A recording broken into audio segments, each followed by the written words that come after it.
is the Drake Toll Show on Westwood One Sports and the Westwood One Sports app. Drake Toll with you from the Savannah Bananas organization. Locked on Big 12 and right here on Westwood One Sports. Addie Bates produces.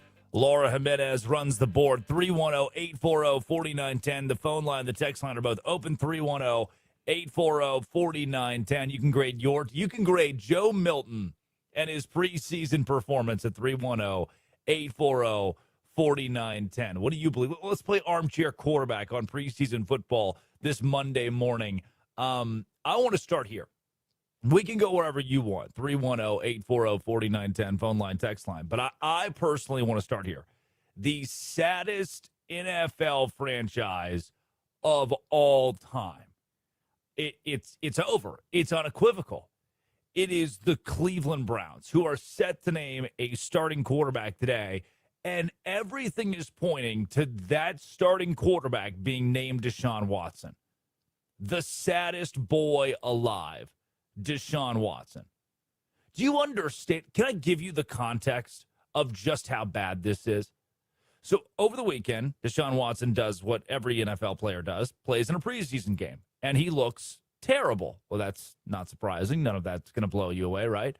And he's in a quarterback battle against Shedeur Sanders for the Cleveland Browns, where neither of those guys look very good. Shedeur looked better, at least over the weekend, in a 31-7 preseason loss against the Buffalo Bills. Here are your stat lines. Shedeur Sanders, 9 for 11, 74 yards, a touchdown, and a pick. He got sacked once. That's an 87.1 rating. That's not great. It's not terrible. Deshaun Watson, 5 for 12, 36 yards. That's a 3 yards per pass average, and an interception. An interception that he just threw to the defense. I don't really want this anymore. You guys can have it. That is a 14.6 rating. 87.1 for Shedeur, 14.6 for Deshaun Watson. Brutal preseason game. And I've told you, I'm the one who likes to read into preseason games. But whether I do or I don't, no matter what, Deshaun Watson has just not been a good quarterback in the National Football League since his days in Houston. That was 5 years ago. That's the context from the weekend, how bad Deshaun Watson was in the middle of this quarterback battle on the weekend. Here's the context you need when we go back. To get Watson from Houston to Cleveland, the Browns traded away 3 first-round picks, a 4th-round pick, and a 3rd-round pick. 2022, 2023, 2024, the Browns traded away first-round picks to get Deshaun Watson from Houston. You are the Cleveland Browns. The Rams can trade away picks. That's pick number 30 every year in the first round. You're the Cleveland Browns. That's pick number 4. And you gave it to Houston. Then, when he walks in, you say, we like Deshaun Watson so much, we'll sign him to a 5-year, $230 million fully guaranteed contract. It was the first of its kind in the National Football League. This guy was going to be the highest paid quarterback we'd ever seen. That's $230 million down the drain. Because not too long after, before even playing a snap in Cleveland, the guy was engulfed in controversy, more than 24 civil lawsuits, alleged sexual misconduct, inappropriate behavior. But he was exonerated. He didn't do it. That's weird. How many times has a guy not done something? How many times has a guy been so innocent that his bosses gave him an 11-game suspension and a $5 million fine? Because that's what the NFL did in Cleveland. And since his start with the team in 2022, Deshaun Watson has 19 starts in 4 seasons. Drake May had 19 starts for New England alone last year before even getting to the Super Bowl. He was sidelined in 2023, right shoulder rotator cuff tear. 2024, October, Achilles. 2025, ruptured the same Achilles. And now the Cleveland Browns are going to name a starting quarterback today. And a whole lot is pointing to Deshaun Watson. Why? Because they're stuck. Because they are the Cleveland Browns, and they're paying this guy out the ass, and they don't really know what to do other than put the guy on the football field that they're paying money for. 310-840-4910, the phone line, The text line is open. I liked, by the way, how Todd Monken handled pieces of this whole Deshaun Watson deal. I did not like how Deshaun Watson handled pieces of the whole Deshaun Watson deal. Monken's the brand new head coach for the Browns, walks in from the Baltimore Ravens, and comes into a dumpster fire in Cleveland. How many times have we said new head coach, dumpster fire, Cleveland? Someone's got to, at some point, put the never-ending inferno out. I don't know if Monken's going to be that guy. But Watson got to the podium this weekend and said this about feeling okay, Deshaun, you've played 19 games for the franchise in 4 seasons, and were suspended by the NFL 11 games, fined $5 million for alleged sexual misconduct. Here's what that guy has to say on feeling disrespected after his preseason snafu. I think you guys know too, and I think the whole world knows. It has nothing to do about the performance. It's a little bit personal than that. So I think it's a disrespectful thing. Okay, Deshaun, excuse me, front row, Drake Toll, Westwood One Sports, the Westwood One Sports app, the Drake Toll Show. You're right. A bit of this does have to do with the whole off-the-field stuff and the guy who got suspended 11 games and fined $5 million for alleged sexual misconduct. But to tell me that none of this is related to... Okay, Laura, can I hear that exact same clip again, please? I think you guys know too, and I think the whole world knows. It has nothing to do about the performance. It's a little bit personal than that. So I think it's a disrespectful thing. It has nothing to do about the performance. 5 for 12, 36 yards, a 3 yards per pass average, an interception, and a 14.6 rating. It has nothing to do about the performance. What are you talking about? You can't, do you understand as a person, as a guy who woke up this morning, good morning, by the way, hot start to the show, as a guy who woke up this morning in Anna, Texas, home of the Coyotes, head football coach at the high school, Seth Parr. As a guy who woke up in Anna, Texas this morning, you've got to go to work. If you're in sales and in the last 6 months, you've closed one deal for $3,000. I worked in radio sales. One of my first jobs out of college was in radio, and to host the show, you had to sell the show as well. So I'd put boots on and go to Fortson's Meat Market in Waco, Texas. Then I'd put a polo and a suit jacket on, and I'd go to Portillo, Brown, and Hill and try to sell the law firm. If I only had one sale in 6 months, I would get fired. Deshaun Watson has 19 sales in 4 years, right? He's got 19 starts in the last 4 years, and he gets the podium. It's like, it's not even about performance. I can't say that at my job when I suck at my job. I can't just get to that, well, it's not even about performance, they're blaming me. You went 5 for 12, 36 yards and a pick.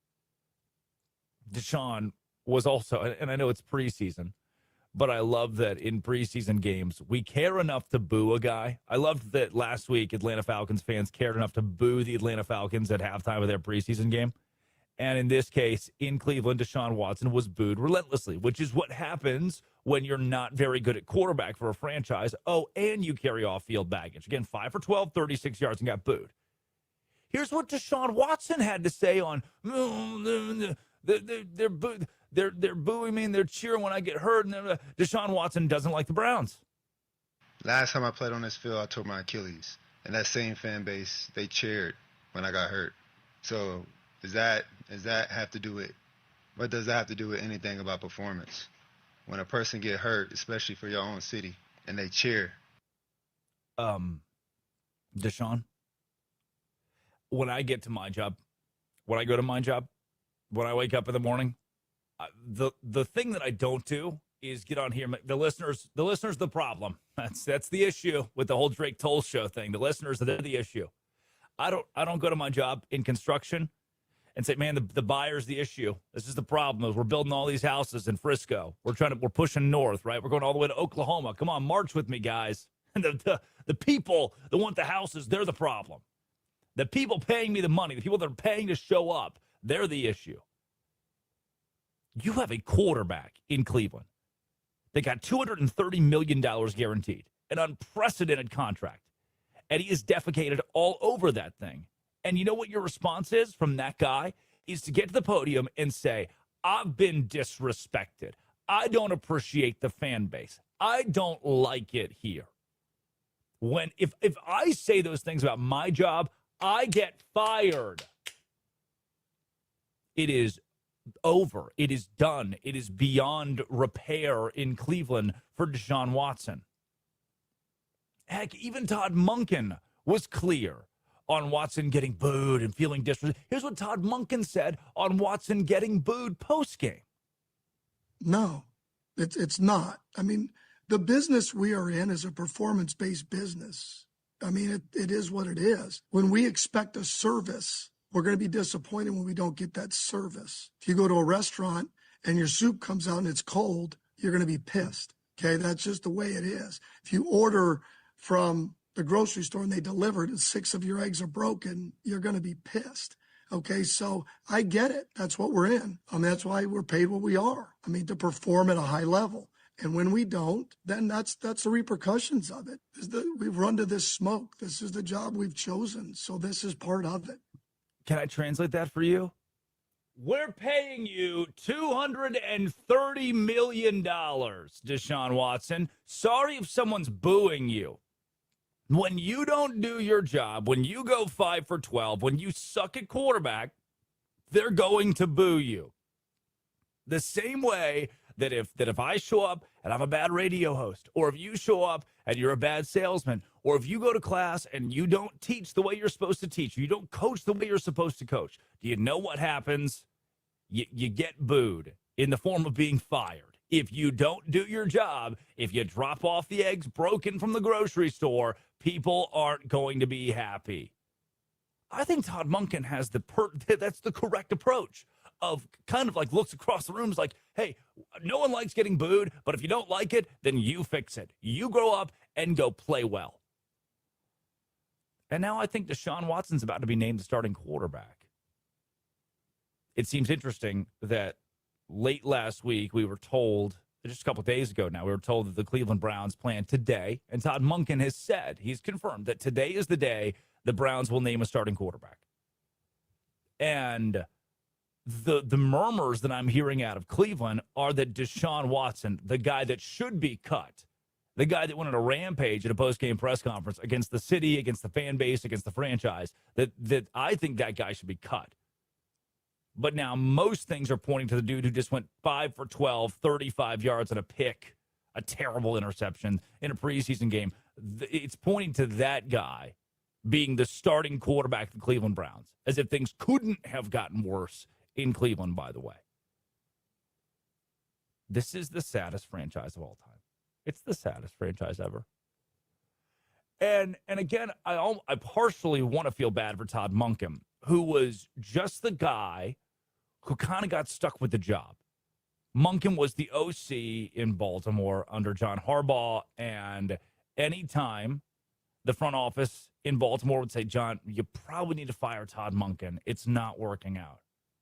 John would he'd put his neck on the line and say, nope, we need Todd Monken here. To the point where Harbaugh gets canned. And Monken, instead of being left on the cutting room floor, is now a head coach in the NFL. I don't know who else is going to do the whole ruin your career in Cleveland as the head coach thing. Monken volunteered as tribute and now has been stuck in a quarterback battle where on one hand you have bad, on the other hand you have worse. And in this case, Deshaun Watson is worse, as displayed by the stats this weekend. As displayed by 19 starts in 4 years, Deshaun Watson is worse. And you might have to go with him as your starting quarterback because you're Todd Monken, the brand new head coach. And from Jimmy Haslam, the owner, on down, hey, we, the front office, are paying this guy $230 million. We're going to get something out of that. We're going to get some sort of money's worth. Put Deshaun on the field. If it's me, if it's Drake Toll, if it's you, if it's a normal person, if it's anybody out there who's like, hey, critical thinking here, guys. Yeah, we're already going to lose this money. I'd rather lose this money, no matter what. We're going to lose it. This money's gone. I'd rather lose this money and have a better option at quarterback who's not going on scathing rants against my fan base post-game after a preseason game. I'd rather have a starting quarterback here in Cleveland that isn't embarrassing all of us. If it's up to me, I fire the employee who's bringing shame on the company and is bad at their job. Those two things combine to make a pretty bad employee. And Deshaun Watson is a pretty bad employee. If it's up to me, if it's up to critical thinking, Deshaun Watson's played his last snap in Cleveland. He's put the jersey on for the final time. His career in the NFL is done. But it's not up to me, is it? It's up to the Cleveland Browns front office. Can you imagine? I want you to, surely if you're a Cowboys fan, right, you're a Texans fan. You woke up today, big fan of the Tampa Bay Rays, of course, obviously, the MLB franchise. Or the Boston Red Sox. We'll go across sports. You woke up today as a Portland Trail Blazers fan, like, man, I hate it here. Gosh, it's so brutal having to live in this world. I'm a Portland Trail Blazers fan. Just for a second, I want you to picture the depth of hell that it must be to root for the Cleveland Browns, the depth of hell that it must be to have been born into Cleveland Browns fandom. Because just another brutal feather in the hat, as I fully expect today Deshaun Watson to be named the starting quarterback due to front office pressure on the head coach Todd Monken to play the guy who they're paying. And it's another piece of embarrassment for a franchise that at this point deserves it. Elsewhere in the preseason, this top 10 draft pick will be out of the NFL within a year. It's probably good for everybody involved, too. It's Westwood One Sports, the Westwood One Sports app. That's up next. This is the Drake Toll Show. Imagine.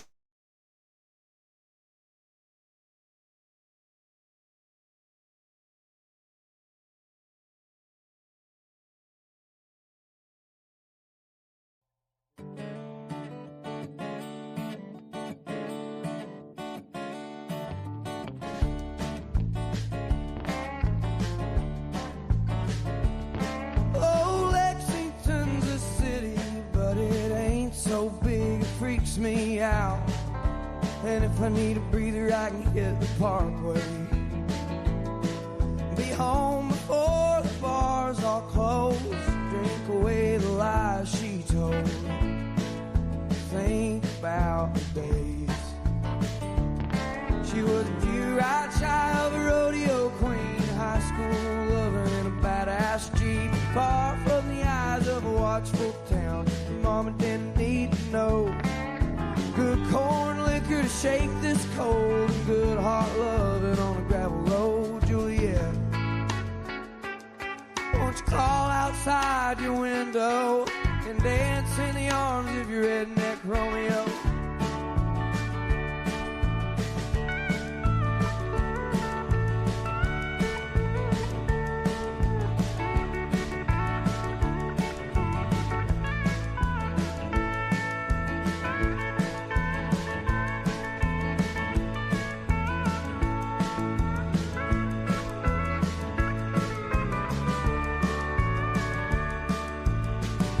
Push came down to shove, I'd be a bandit for her love. Shoot sharp and walk away. She was good before she changed her name, and I bet that ain't all that's changed.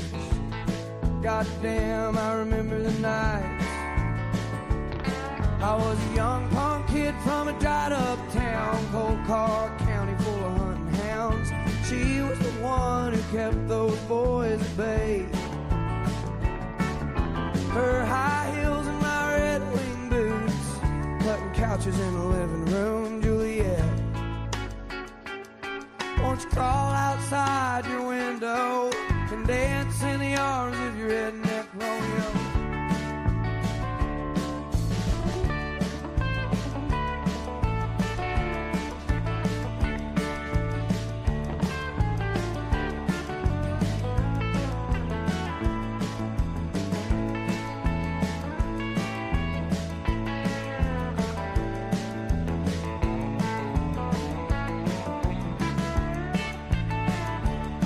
can't win for all this losing. I can't see for all this boozing. But by God, I can keep it together. Just to hold my baby close, get her moving down a county road. Make up for lost time. She was a do-right child, a rodeo queen. She ran on sex and gasoline. Far more money than a boy like me could hold. She went off to paint the town, and I'm stuck holding these mountains down, Juliet. Won't you crawl outside your window and dance in the arms of your redneck Romeo? Won't you crawl outside your window and dance in the arms of your redneck Romeo?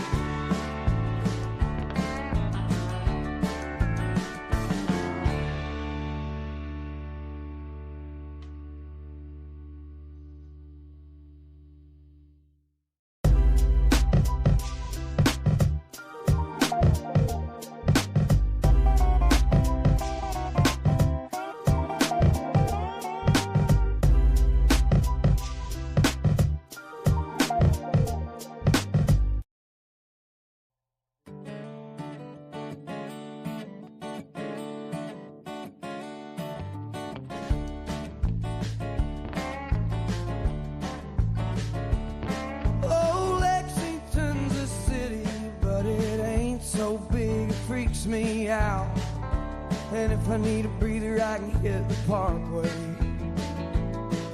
Be home before the bars all close. Drink away the lies she told. Think about the days. She was a do-right child, a rodeo queen, high school lover in a badass Jeep, far from the eyes of a watchful town. Mom.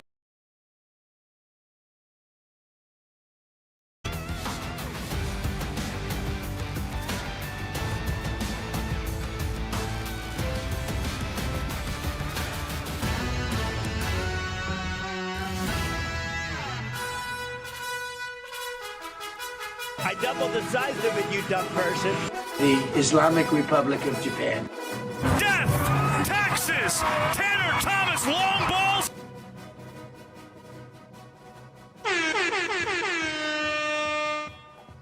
JJ McCarthy. We officially have bad. Well, Nothing bad can happen. It can only good happen. I guess it could be worse. I mean, well, actually, it's pretty bad. It's not great. It's really not great.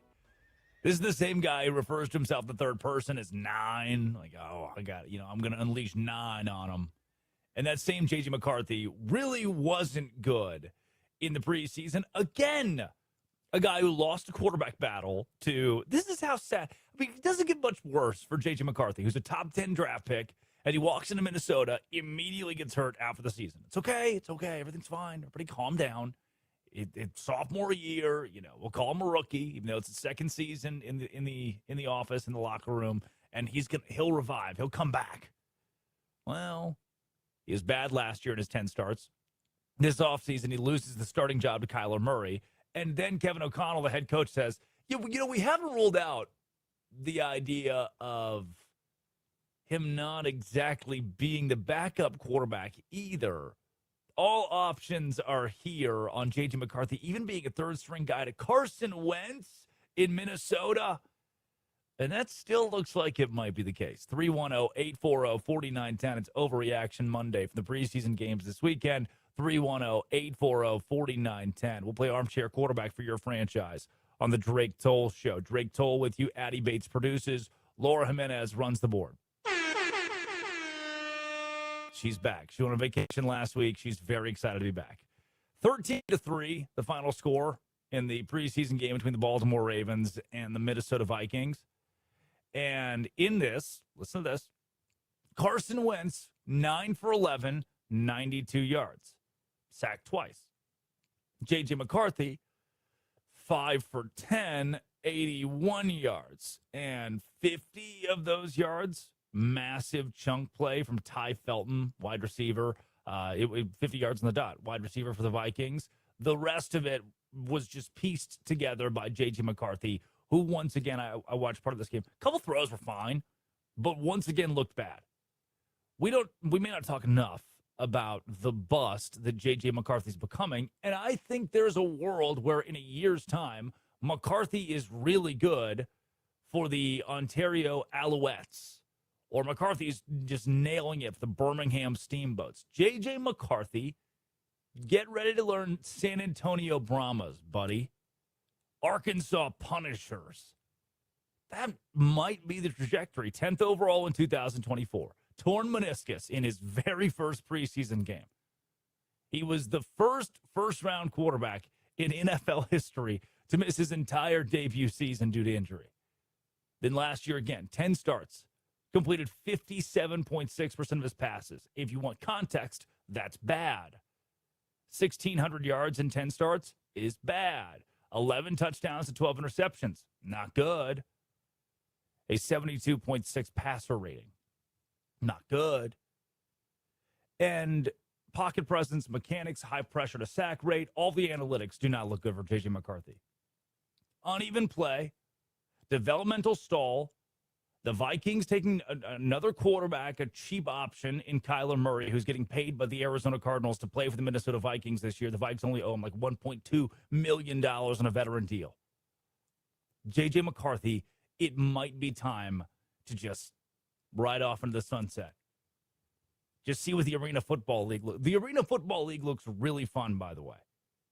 It could be worse. You know, McCarthy this weekend wasn't the only bad quarterback either. The 2025 New York Jets, okay, were the first team in NFL history to have zero interceptions for an entire year. And preseason doesn't count. I know, I understand. But Will Howard, who's with the Steelers now, looked so dismal. He was throwing the ball. It looked as if in his game against the Jets, Will Howard was making a concentrated effort to ensure the Steelers didn't have the football, but no, guy in green jersey needs this thing. Throwing it around the yard, handing it off to the opposing team. Here is it. Let's take a listen. Here's Will Howard's first interception on the day where he just throws it straight into the chest of a New York Jet. And there are two big guys to go along with the other guys. They have a tight end. It's Howard. And he throws that right into traffic there. And it's Andre Sisco who makes the interception. And that is a return that will take the Steelers away from getting any points and set up the Jets. And Andre Sisco, a third-round pick of Jacksonville, he signed with the Jets. Oh, man. Red zone interception. Come on. I'm trying to fight to be the next quarterback after Aaron Rodgers gets back from his ayahuasca retreat and can't play anymore. Howard. Here's the problem for the Pittsburgh Steelers, who, by the way, can I give you even more context? After their first preseason game, a blowout win over the Packers, and I don't take wins and losses into account in preseason, but the stats can tell a story. Drew Aller looked really good. 10 for 13, 153 yards, 2 touchdowns. Will Howard looked pretty decent, 7 for 9, 86 yards. This game completely flipped that. This 17-0 loss to the Jets completely flipped that. Aller was 11 for 23, 110 yards. Bad. Howard was 10 for 15, 74 yards, 2 interceptions. Bad. It is the Drake Toll Show, Westwood One Sports and the Westwood One Sports app. Addie Bates produces. Addie, good morning. Good morning. All right, I'm going to give you a list of 3 quarterbacks. Kiss, marry, kill. We're going to go with. This is where that was going. Okay. We're going to go Will Howard, who wasn't very good over the weekend. J.J. McCarthy, who was worse over the weekend. And Deshaun Watson, who was worstest over the weekend. Please don't kiss Deshaun Watson, though he may really like that. Is this going based off of performance or looks? This is going off of performance specifically from this weekend. We're going to read too far into preseason games once again. Okay. I'm going to kill Deshaun Watson. That's who I'm going to kill. Saw that coming. This will make headlines certainly today. Drake Toll Show recommends killing Deshaun Watson. I guess for our own sake. I'm not actually going to kill Deshaun Watson. So I'm going to kill him. All right. I'm going to kiss Will Howard. I'm going to kiss him. That's fine. And then I'm going to marry J.J. McCarthy. Oh, okay. Can you unpack for me of the three? I'm making the case that McCarthy would be a hell of a St. Louis battle hawk, and you're telling me that you're going to marry this guy. You're going to marry this AFL, CFL, whatever they call that league these days. You're going to marry that guy. Yeah, I just, it was a rocky performance. 5 for 10, 81 yards, but he had an impressive 3rd and 4th completion, 14th completion. So there's something there. There's at least something there. We could probably save this marriage if we just go to some counseling, a.k.a. he just gets better. Like he just has to improve as a quarterback. But Will Howard, there's no space for Will Howard now, okay? Drew Allard, who has been one of the most shocking preseason quarterbacks, if I'm being completely honest. Better, yeah. Yeah, I'm sorry, Will. And then Mason Rudolph. What about Mason? They still do have Mason Rudolph. The streets forget Mason Rudolph. He's still in Pittsburgh. He plays for the Steelers. And he was really good in the first preseason game. Didn't get to play in game 2. But he was very good in the first preseason game. So I just don't see the space for Will Howard on that team. Yeah. You are kissing the guy, Will Howard, who did help his squad lose 17-0 to the Jets. I've kissed worse. Yeah, that's a good point. She's got that's a great point, Addie. Addie Bates, producer of the Drake Toll Show. After terrible weekends from Deshaun Watson, Will Howard, and J.J. McCarthy. Worse yet, and let's keep it with you here because you live in D.C., the Commanders' offense, 35 yards on 17 carries, 2.2 yards per carry. Back where I grew up in Valonia, Arkansas, and back home we would call that bad. Well, yeah. The what was the yard average? 2.2. You just did the little Westwood One thing. You just yeah, you just did it on accident. Well, it's just 2.2 yards per. That's insane to me. That is insane to me, especially this offense. They were playing a lot of their ones. That's the problem. This wasn't like they were playing their twos. It wasn't like, the Raiders going out there versus the Texans twos. No, they were playing their ones. And if this is the state of their ones, then we are in trouble if I am the Commanders. We've had Linnell Willingham come on here. We've had Denton Day on this show talking about what they've been seeing at Commanders training camp. And I'm going to say something. I genuinely think that part of some of this maybe frustration does stem from all the drama with their quarterback at the moment, with Jayden Daniels. I do think that does play into the culture on a team, and the culture on a team can really make or break players. So, you weren't a big fan of Athon Kaliak-Manis this weekend for the Commanders? Say that 5 times really fast. He's not going to be able to do that. No, sir. The Rutgers kid, not going to be able to do that. Did have 162 yards in the contest, 17-13 loss to the Detroit Lions. It's the Drake Toll Show, Westwood One Sports, and the Westwood One Sports app. Not all things in the world are bad. No, I'm here to give you good news as well. Happy Monday, by the way. I'm in a good mood. Bo Nix is back, and Bo Nix looks good. It was Green Bay versus Denver this weekend when Nix threads the needle down the sideline, caught, touchdown, as heard on NBC. Packers rush 4. Nix, right sidelines, got a man, it's caught. R.J. Harvey on the wheel out of the backfield. 21-yard strike. Welcome back, Bo Nix. The streets remember when the Broncos went to the AFC title game last year. Bo Nix looked solid despite a crushing loss to the Packers. Bo Nix is back, Addie. That's good news. We can marry him. Oh, my goodness. Bo Nix, they shocked me last season. The Broncos shocked me last season, but that also just shows what kind of coach that Sean Payton is. And as a Saints fan, I kind of knew that. But Bo Nix and Sean Payton, that is an elite combo. And if he has a healthy ankle, because we saw what happened when he is not their starting quarterback in a postseason game. It was a blizzard. Come on. Right. Do you remember that? I forgot about Yeah, that. and then here's what I'm going to say to that excuse. Like, you live in a city where it snows. Like, we can have a retractable roof. Dome. We can have a dome. Uh-huh. We love dome. I've been advocating for Dome for many years, and then Buffalo went and showed why Dome is not always the best thing, as the Bills have built one of the worst. No one can see. That's the problem with Buffalo Stadium, is you walk into Highmark, the brand new complex, and you just can't see from anywhere in there. Thank you, President Trump. Oops. Bo Nix is back. Looked good this weekend. Nix, the same guy who the last 2 years has started 34 regular season games out of 34 for the Broncos. And that's on health. That's on the best ability being availability. 29 touchdowns his first campaign, 25 last year, 3,700 or more yards both seasons. Bo Nix has been a very good quarterback in Denver and looked healthy this weekend. 310-840-4910 is an overreaction preseason Monday. I love overreacting to preseason. You can call or text the show at 310-840-4910. Even about Joe Milton. You can call about the Texans. Texans defense looked really good last week against the Raiders. 310-840-4910. Oh, no. They just let a Disney Channel child star ruin the NFL. What are we doing? That's up next. This is Westwood One Sports and the Westwood One Sports app. This is the Drake Toll Show.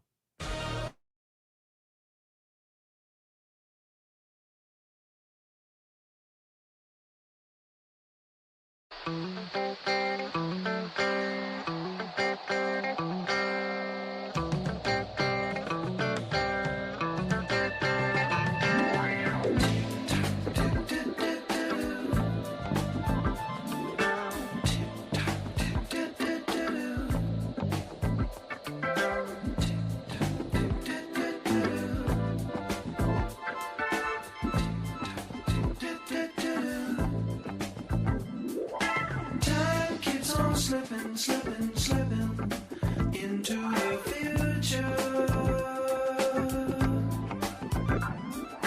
Time keeps on slipping into the future. I wanna fly like an eagle to the sea. Fly like an eagle, let my spirit carry me. I want to fly like an eagle till I'm free. I go through the revolution. Feed the babies who don't have enough to eat. Shoe the children with no shoes on their feet. House the people living in the street. Oh, there's a solution. I want to fly like an eagle to the sea. Fly like an eagle, let my spirit carry me. I want to fly like an eagle till I'm free. Right through the revolution. Time keeps on slipping into the future. Time keeps on slipping into the future. Time keeps on slipping into the future. Time keeps on slipping into the future.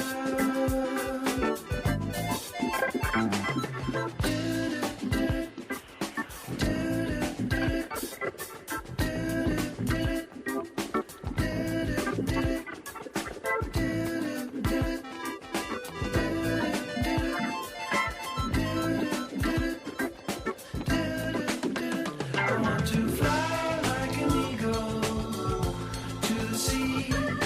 Fly like an eagle, let my spirit carry me. I want to fly like an eagle till I'm free. Right through the revolution.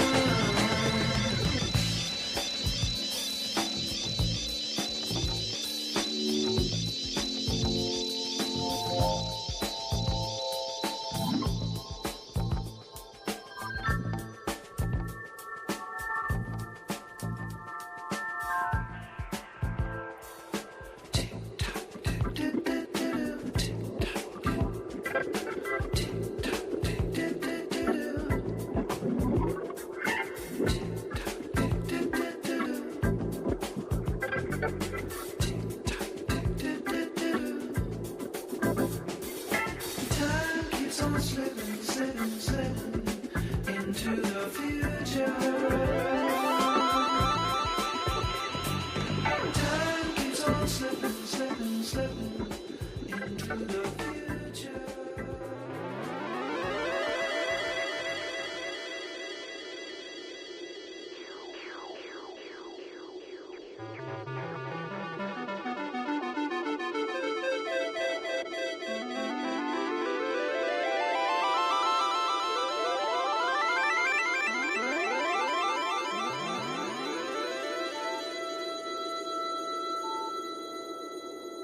The Sweet Life of Zach and Cody was a show on Disney Channel, and Brenda Song played one of the characters.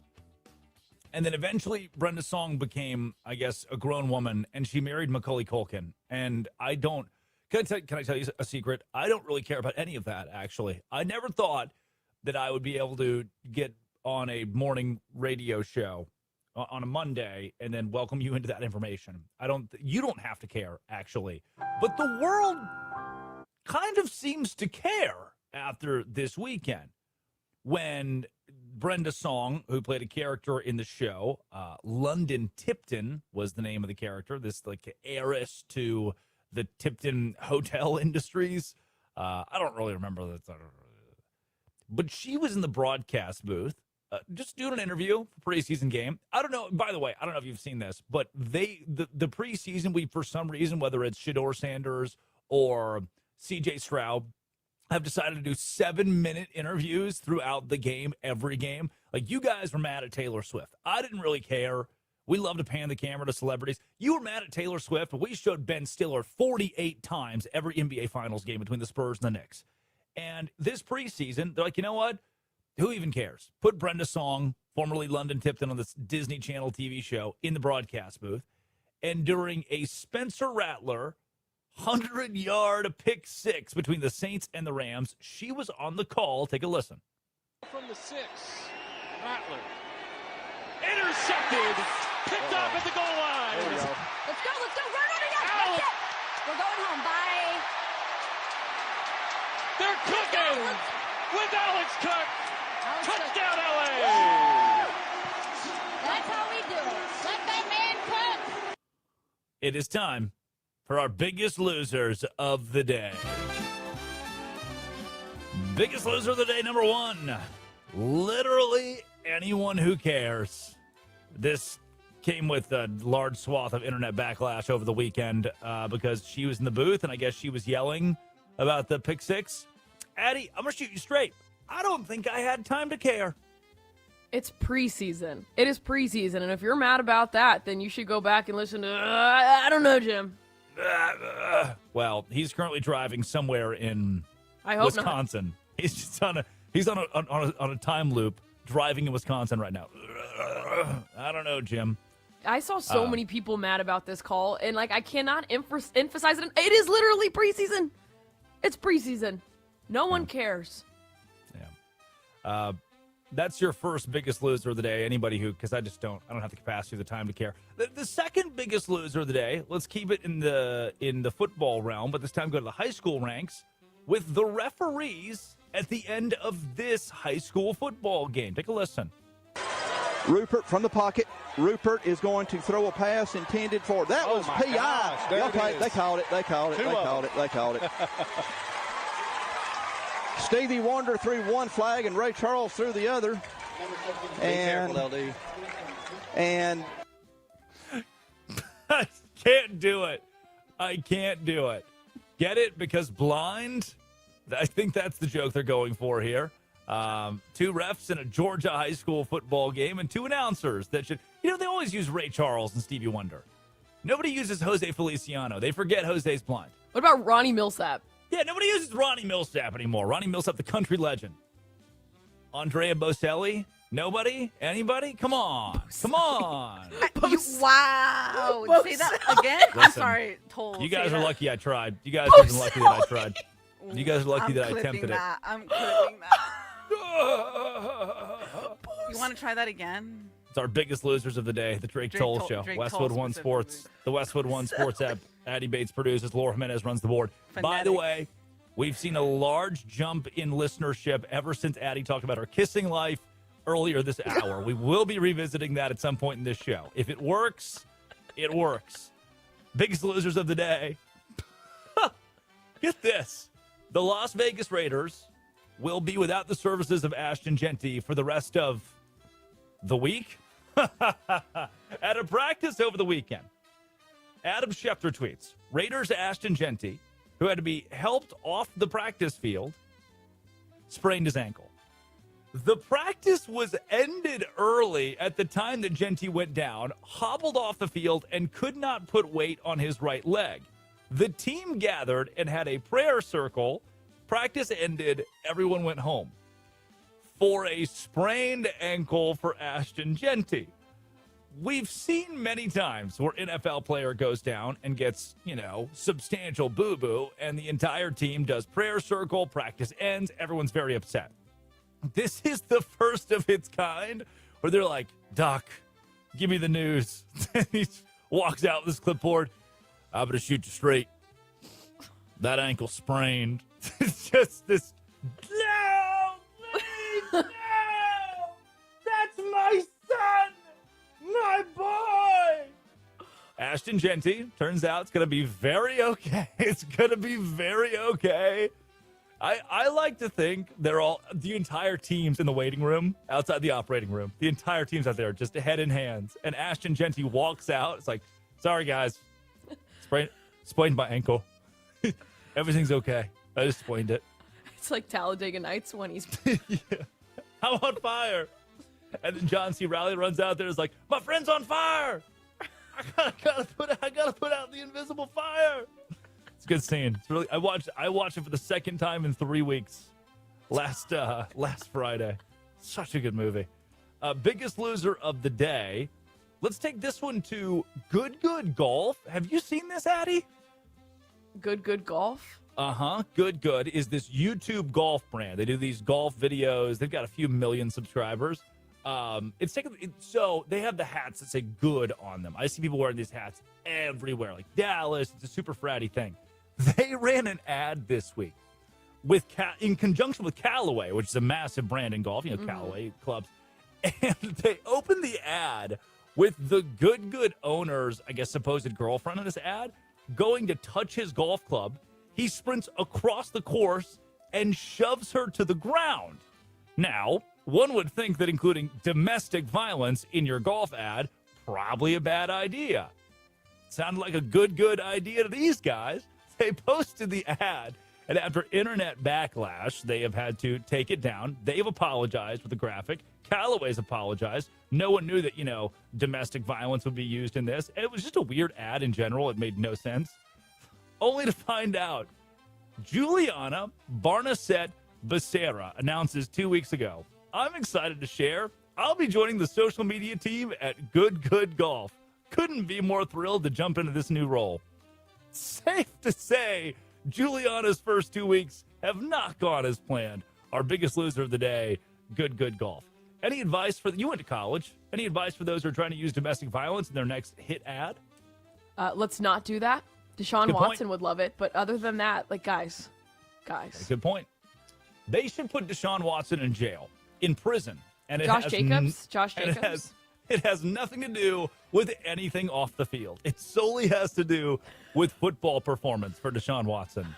And at this point in his career, maybe Josh Jacobs too. We'll monitor that situation. It's the biggest losers of the day on the Drake Toll Show. Westwood One Sports and the Westwood One Sports app.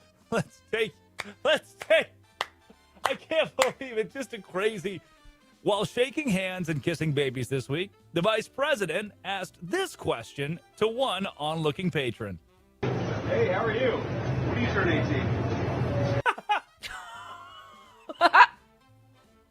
Hey, how are you? When do you turn 18? Is one of the wilder out of context lines that you could possibly give. while shaking hands and kissing babies. Laura, one more time. Hey, how are you? When do you turn 18? It's just like in the most chipper, hey, what's going on? When are you 18? That's a Talladega Nights line. That literally is. That's Will Ferrell when the girl pulls up her, Please be 18. Please be 18. And then the next shot is them getting married, which is... It sounds like he's also quoting Harry Carey. There's a very famous video from like the 80s, I think, when Harry Carey was calling a game. He was like, look at that cutie out there. Let me know when she turns 16.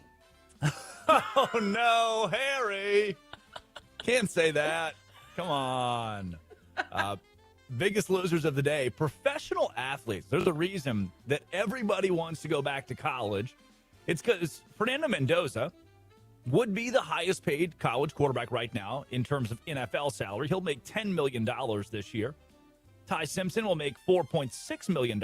He's the second highest paid rookie quarterback. And hold on, he would be the third highest paid college quarterback. That's right. Only two rookies in the NFL are making more than $1.3 million. That would be Fernando Mendoza and Ty Simpson. Carson Beck, Drew Aller, Cade Klubnik, all around $1.2 million. In college football, Darian Mensah, $6.5 million. Dante Moore, $5 million. Trinidad Chambliss, $5 million. Sam Levitt, $4.5 million. Josh Hoover, $4 million. College quarterbacks at Georgia Southern are about to make more than Cade Klubnik with the New York Jets. At this point, hell, man, I'd fight I would fight the battle to stay in college football too, Addie. I think this shows more about the state of college sports than anything, and I think that everything is fine to make money off of your name, image, and likeness, but I think that we have to cap it. I genuinely think salary cap in college sports, guys. A salary cap is needed because that's what it's encouraging people to just go back in time. And there's some poor LSU kid who worked all summer and is about to get kicked off his team because of a professional athlete. Yes. NFL tight end Daquan Wright is going to take his position. Oops. Oh, no, Lane Kiffin might be shady. More at 10. Addie Bates produces. Laura Jimenez runs the board. Up next, the president just said he's going to ensure we don't have a Major League Baseball lockout in 2027. What? This is the Drake Toll Show. This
No more lockout.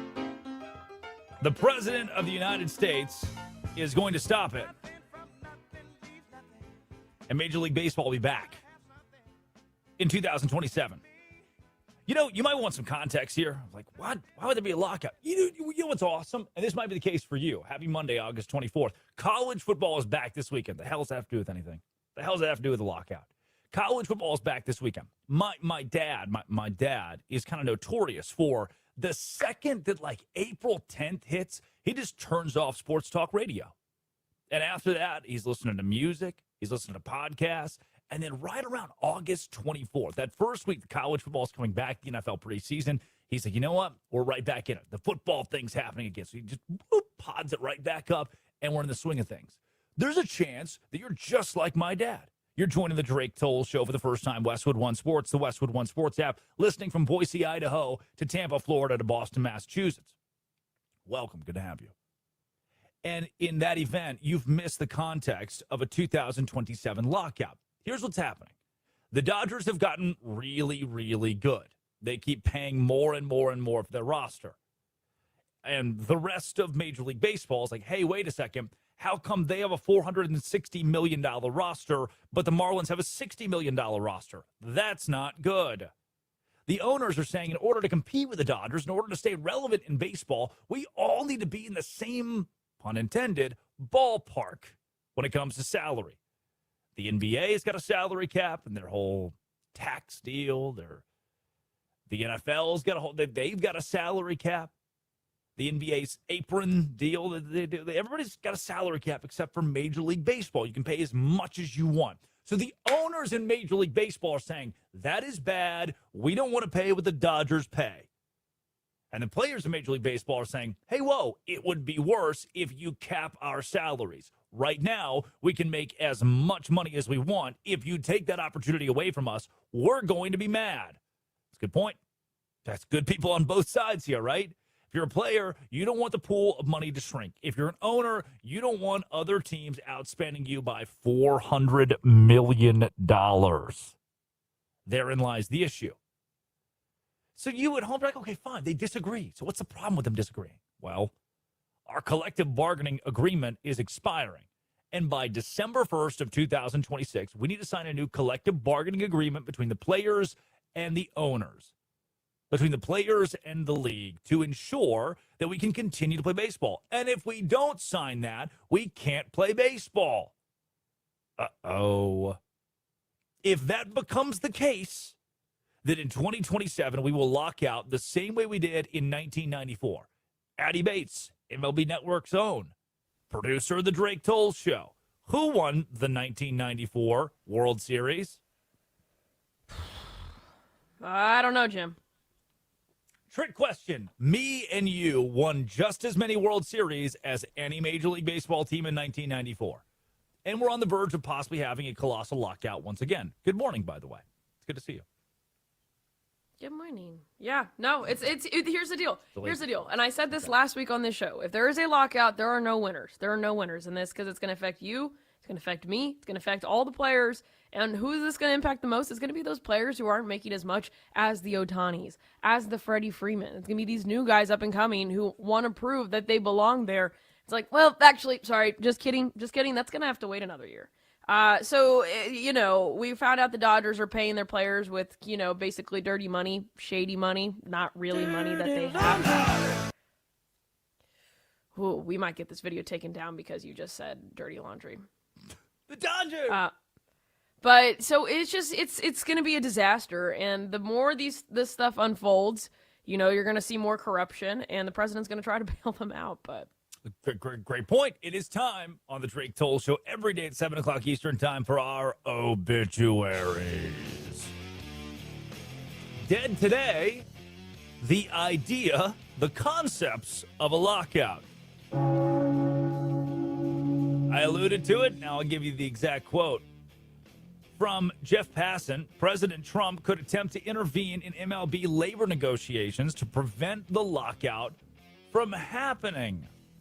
A piece of this last weekend in Major League Baseball, there were 11 total walk-offs. The Phillies are on a 9-game win streak. The Red Sox are hunting down the Yankees. and the Rays still.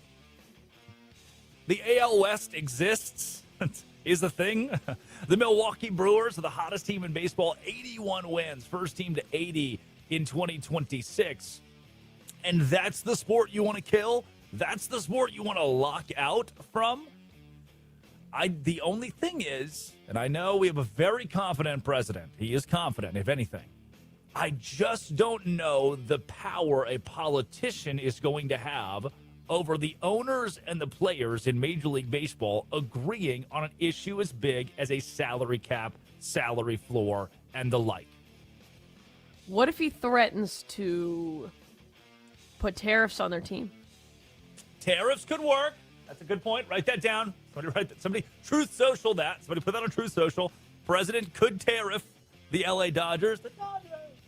If in the event that it saves Major League Baseball. I don't hate that. Government involvement. We've seen this with the steroid era, and a lot of guys got away with a lot of stuff. So it only does so much in this case. I know he's friends with some of these higher-ups, these owners, so that could be part of the reason why he would want to try to step in, intervene, and help out. It's kind of like when, do you remember when Ford was announced as president because Richard Nixon resigned? And then he pardoned him right away. That's kind of what I would like to think this to be. Like, oh, these guys are kind of guilty, but I'm going to do it. I'm going to make sure there's no lockout. Yeah, come to find out what Nixon did wasn't that bad, though. Come on. Wasn't near as bad as Teapot Dome that was Harding 1920s. That was a really tough one. The kind of dome that we're not a fan of. It's the kind of dome that reminds us of the new Bills Stadium where you can't see anything. You walk in, obstructed view. Obstructed view. That's dead today. The MLB lockout. Maybe we'll play in 2027. Let's keep it in our obituaries on the Drake Toll Show. Westwood One Sports and the Westwood One Sports app. Dead today. The AL West. The legendary Houston beat writer John McClain tweets, "What an embarrassment. Astros blow a 6-0 lead, lose 7-6 at home to the A's. They lose a third consecutive series to three of the worst teams in baseball. First time they blew a 6-0 lead at home since 2011. A pitiful exhibition of baseball. Jim Crane must be going bonkers." Now, the Astros are tied with the Texas Rangers, still atop the AL West. Neither team has a winning record. They are both 65 and 66. I said it as a joke earlier this year. The winner of the AL West might still be below 500. It's no longer a joke. The team that wins the AL West with 40-some-odd games to go might have a record below 500. Addie, you're the resident Astros fan. The entire division is bad. Yeah, it's time to abolish the AL West. We can call it. We can call it quits on the AL West. We can just get some minor league team. We can put the Savannah Bananas there instead. Their little banana ball league instead of the AL West just for the rest of the season. Every team is bad. It's so funny. Watching these Astros games, I'm like, well, okay, they lost the lead. Oh, no. No. They did not lose the lead in the AL West division race because all the other teams are equally as bad. This is just, it's abysmal. Watching this division is embarrassing. Stick with us until 8 o'clock Eastern time, where we have the conversation, would the Savannah Bananas win the AL West? It is the Drake Toll Show, Westwood One Sports, the Westwood One Sports app. Our final obituary, dead today, Casey Mize. Mize, after a rough outing, 2 2/3, 4 hits, 4 earned runs, gave up 3 home runs, a walk, and no strikeouts over the weekend. That was against the Minnesota Twins on Saturday. Mize, the now Padres pitcher, per Underdog MLB, sprained his ankle slipping down dugout steps via Kyle Glazer. He is considered day to day.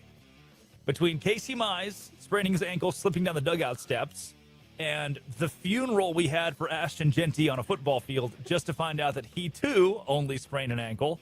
Not a great weekend for ankles. 2 things here. 2 things. I want to say I told you so when I said Casey Mize has not been good for the Padres. That was evident against this Twins team. Was not bad, but they're certainly in the wild card race.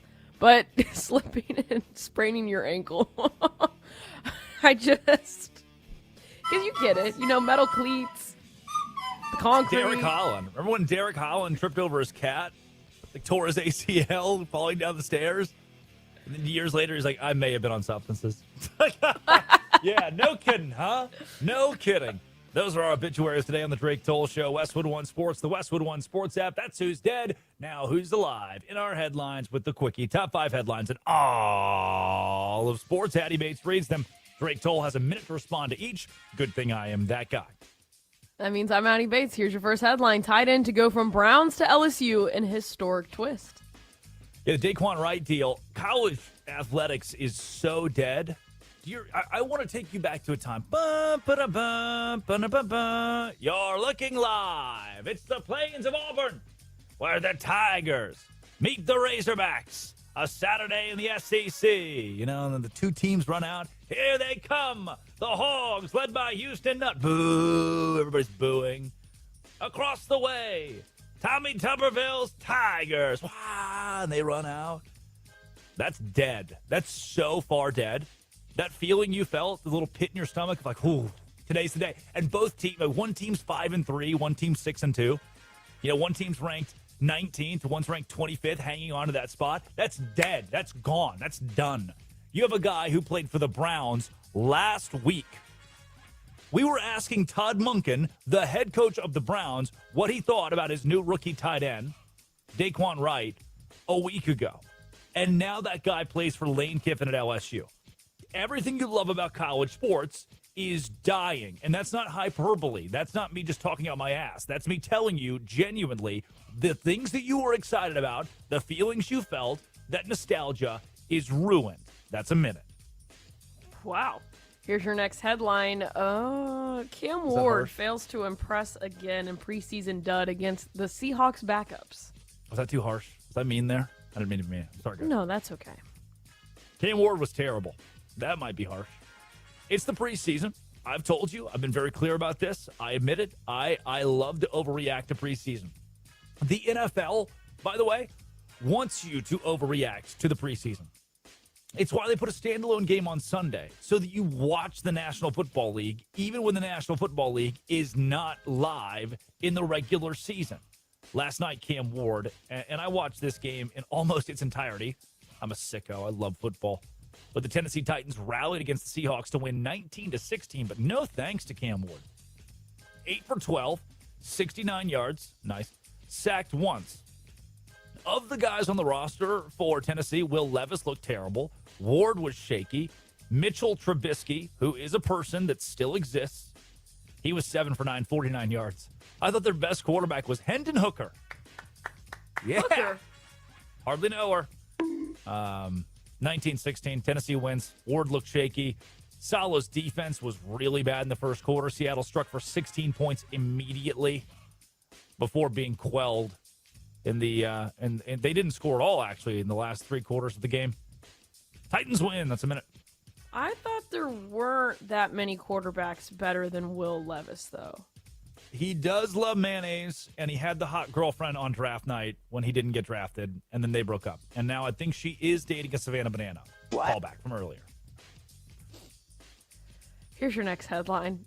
Raiders running back Ashton Jeanty. Was that a problem? Is that an issue? Will Levis is the Savannah Banana of NFL quarterbacks. So I just wouldn't be, he's the mayonnaise guy. Wouldn't be surprised by anything at this point. I think I would just, if I went from dating an NFL quarterback to dating someone where my boyfriend's shaking his butt on a field every weekend. For a lot of money. And kids love it. It's for kids and families. Kids love my boyfriend. Kids love my boyfriend shaking his butt. When do you turn 18? Here's your next headline. Raiders running back Ashton Jeanty believed to have sprained his ankle. This is good. This is really good. I want to paint you guys a picture.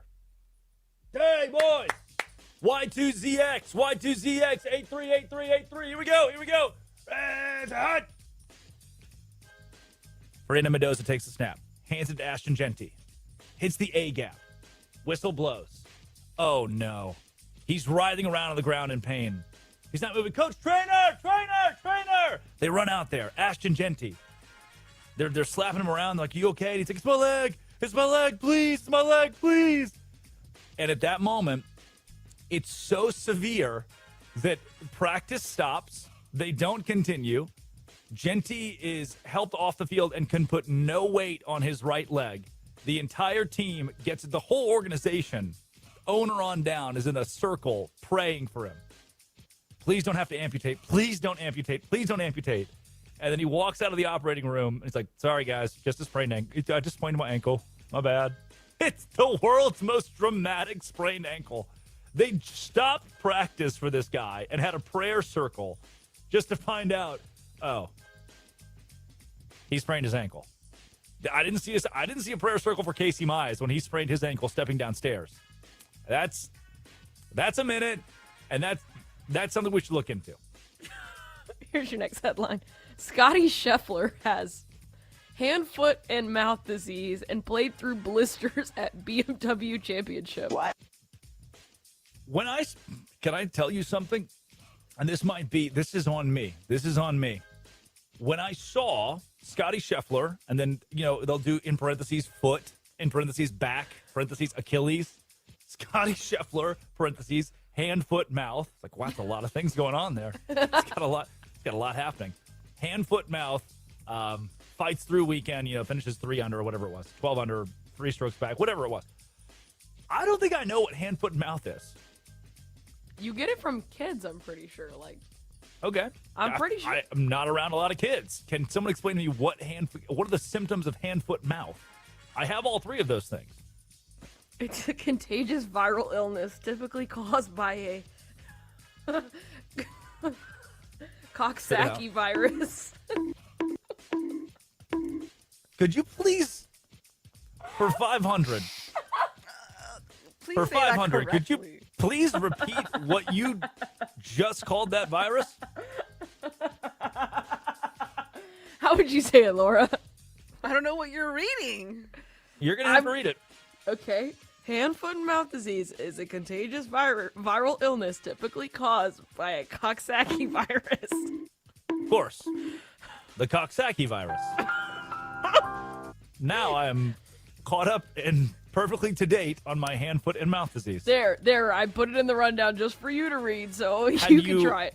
Had you simply said Coxsackie virus to begin the segment, we could have saved lots of time. I don't know. No, you know what? I'm gonna plead the fifth. I'm not gonna say that. If you're a doctor, can somebody chime in and tell us? Yeah, can someone call in? What the Coxsackie virus is? 310-840-4910. 310-840-4910. That's a minute. Here's your final headline. Mariners crushed again in Bryce bring Miller's... the music back up.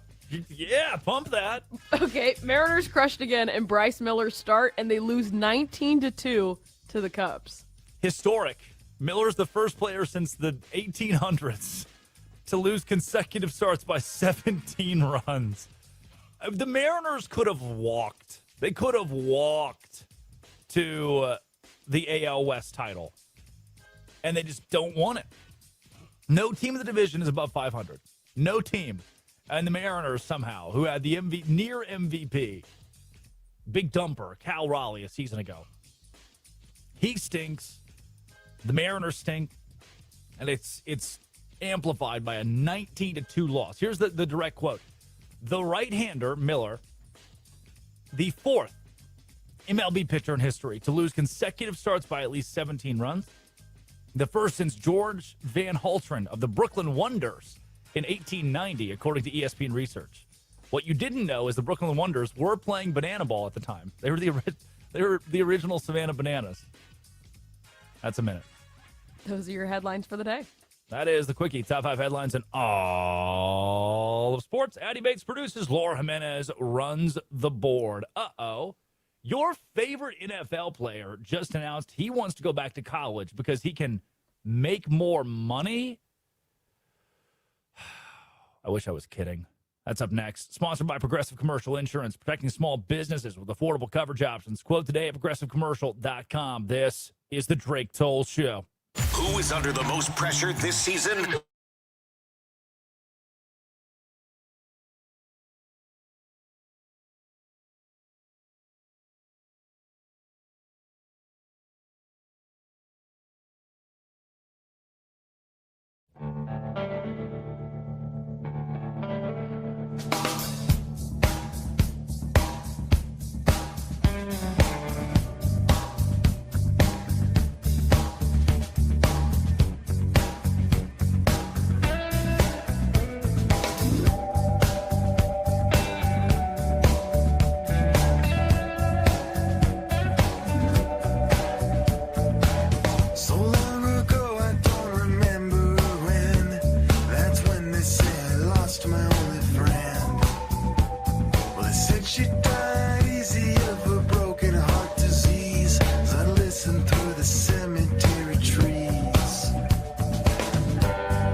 College football is dead.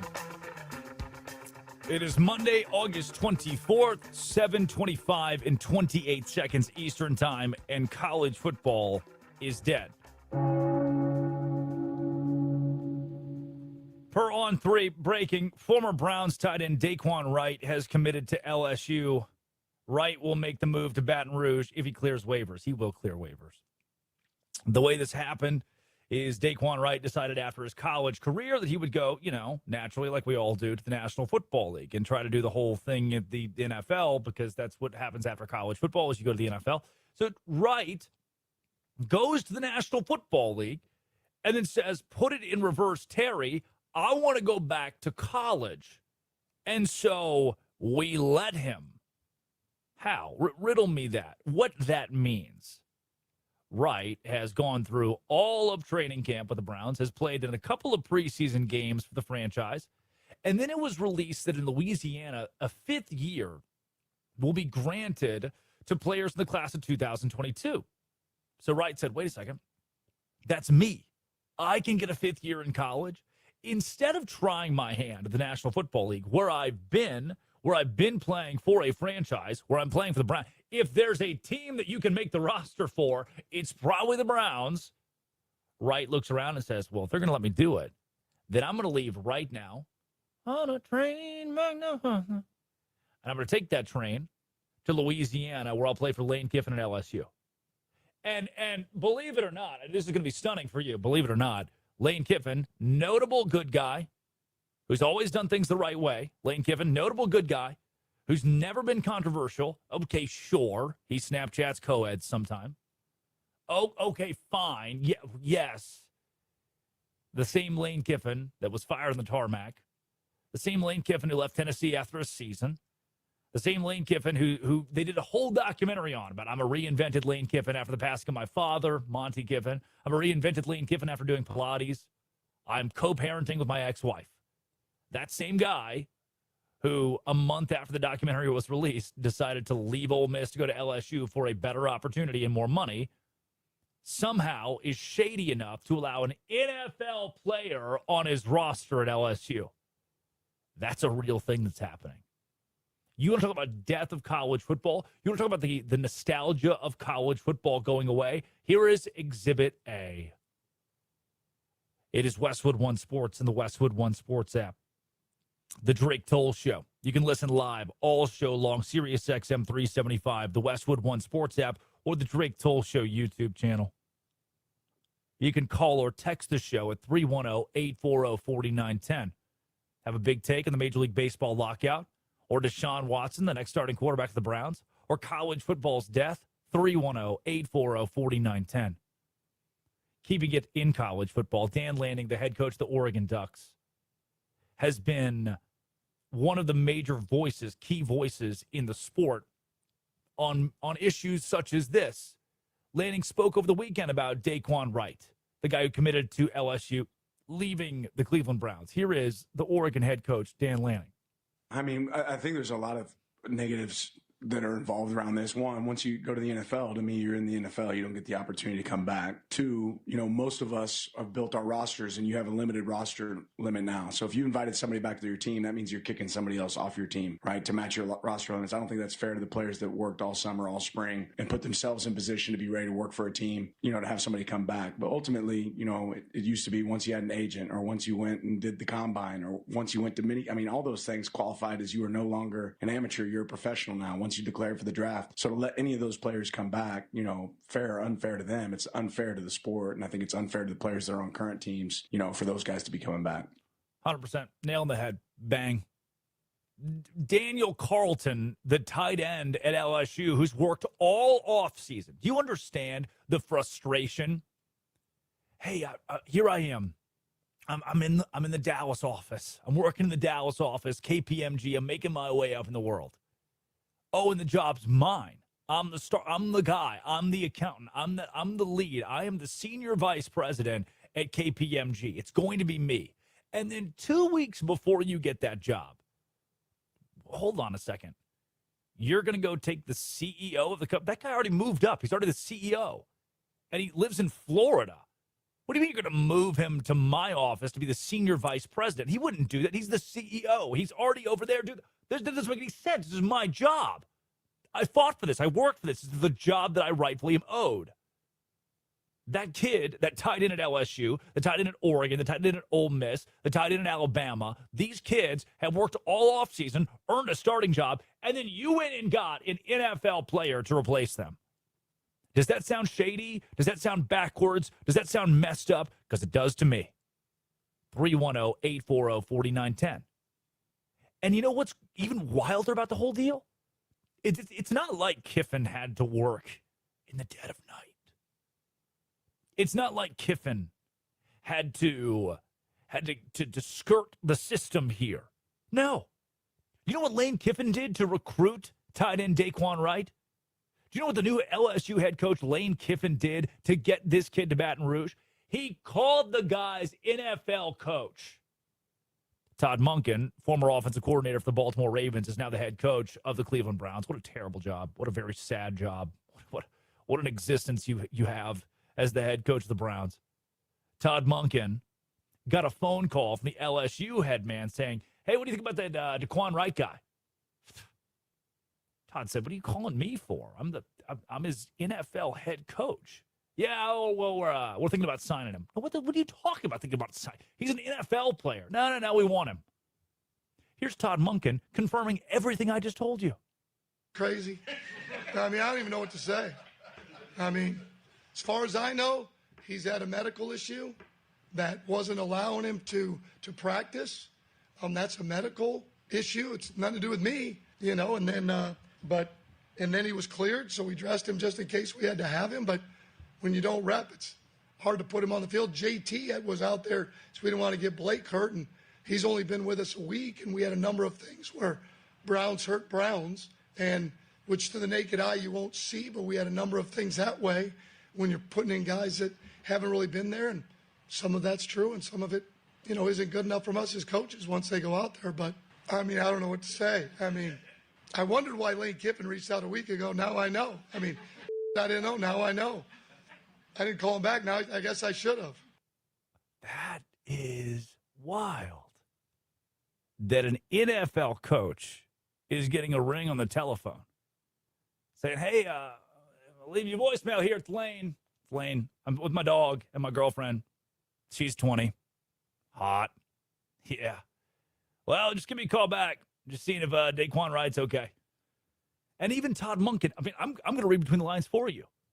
What Monken can't say, because, you know, you don't know, no coach could ever say, I think a player's faking an injury. There are questions about the injury. What Monken's trying to say is, well, to my knowledge, the kid was hurt. That's why I wasn't playing. Come to find out, probably wasn't hurt. Doesn't seem very hurt at LSU right now. Come to find out, he's probably not playing because he's scheming behind my back to go back to college. And if you're an LSU fan, right, I don't, in the same way I didn't want to disparage Texas Tech fans when the whole Brendan Sorsby deal was released. Sorsby's the kid that gambled on college football while playing college football. It's not a fan's fault. It's not a Texas Tech fan's fault. This isn't an LSU fan's fault. And damn, man, at some level, if the law, if the NCAA is going to allow, if a federal judge or a local judge is going to allow this to happen, at a degree, you either get on the train or it leaves the station without you. There are other schools that are going to take advantage of this situation, advantage of this loophole. And Kiffin's just saying, hey, if other teams can take advantage of NFL players on their roster, I'm going to do that. So he does. And the issues of college football, well, we can go down the line because it gets worse than this. It gets worse than the NFL guys that are going back to college to play. There are quarterbacks like Max Johnson, who's been named the starter at Georgia Southern.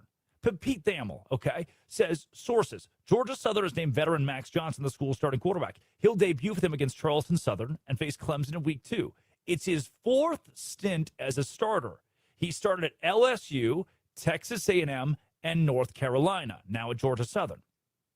Aaron Torres tweets, crazy and true stat. Max Johnson has been in college football so long. He played for Ed Orgeron at LSU, Jimbo Fisher at Texas A&M, Mac Brown at North Carolina. No, I'm not making that up. We have butchered college football to the point that a guy like Max Johnson is playing his 8th year.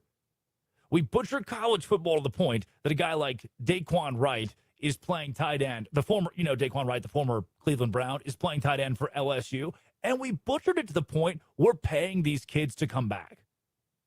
Listen to this. Fernando Mendoza, here's what you go to the water cooler for today. When your buddy's like, dude, what? This guy's going to play college football again? It's crazy. No, here's why he's doing it. Here's why it's in the best interest of the kid. Listen to the pay for Fernando Mendoza, $10.4 million. Okay? That's the most in the NFL for a rookie. He's the quarterback for the Raiders. After that's Ty Simpson. He's second on the quarterback list for rookie paydays, $4.6 million. Ty Simpson would be the 4th highest paid college football quarterback. Ty Simpson, the LA Rams quarterback, 13th overall pick, would be 4th on a payroll in college. Darian Mensah, $6.5 million. Dante Moore, $5 million. Trinidad Chambliss, $5 million. Sam Levitt and Josh Hoover, a couple guys around $4 million, $4.5 million, will make more money than Carson Beck, Drew Aller, Cade Klubnik. Do you understand? Carson Beck will make $4 million fewer dollars this year playing in the National Football League than the Ole Miss starting quarterback will. Beck will make $5.5 million less than the Miami Hurricanes starting quarterback. Beck plays the NFL. Mensah plays at Beck's old college. That's how broken the system is. We have ruined college football. You make more money in college than you do the NFL as a rookie. You have more opportunities in college than you do in the National Football League as a rookie, to the point that people are leaving the NFL to go back to college, and we're allowing them to. And you have more leeway to play as long as you want. Max Johnson played QB for Ed Orgeron, Jimbo Fisher, and Mac Brown. And he's still in college. That's a problem. Hey, this is odd.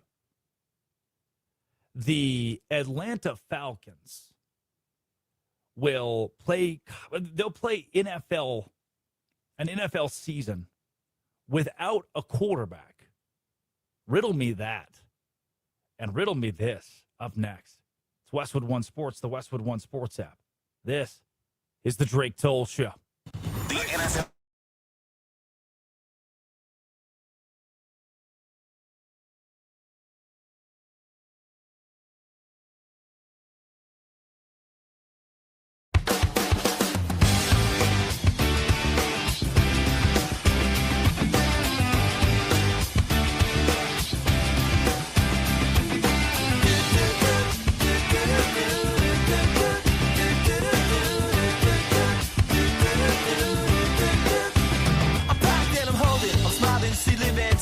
She lives for me, says she lives for me, ovation. Who will motivation? She comes round and she goes down on me. And I make you smile like a drug for you. Do ever what you wanna do, coming over you. Keep on smiling what we go through. One stop to the rhythm that divides you. And I speak to you like the chorus to the verse. Drop another line like a coda with the curse. Coming like a freak show takes the stage. We give them the games to play. She say, I want something else to get me through this semi-time kind of life. Baby, baby, I want something else. I'm not listening when you say goodbye.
make me cry. When I'm with you, I feel like I could die, and that would be alright, alright. And when the plane came in, she said she was crossing the velvet ribbons in the sea, we tripped on the earth to feel alive. But now I'm struggling to survive those days you were wearing that velvet dress. You're the priestess, I must confess, those little red panties, they passed the test. Let's look around the belly, face down on the mattress, one. And you hold me, and we are broken. Still it's all I wanna do, just to live and I'll feel myself heavy off the ground. I'm scared, I'm not coming down. No, no, and I won't run from my life. She's got the thoughts now locked down in a smile, but nothing is alright, alright. I want something else to get me through this life, baby. I want something else. Not listening when you say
she lives for me, says she lives for me, ovation, who will motivation. She comes round and she goes down on me, and I make you smile like a drug for you. Do ever what you wanna do, coming over you. Keep on smiling, what we go through, one stop to.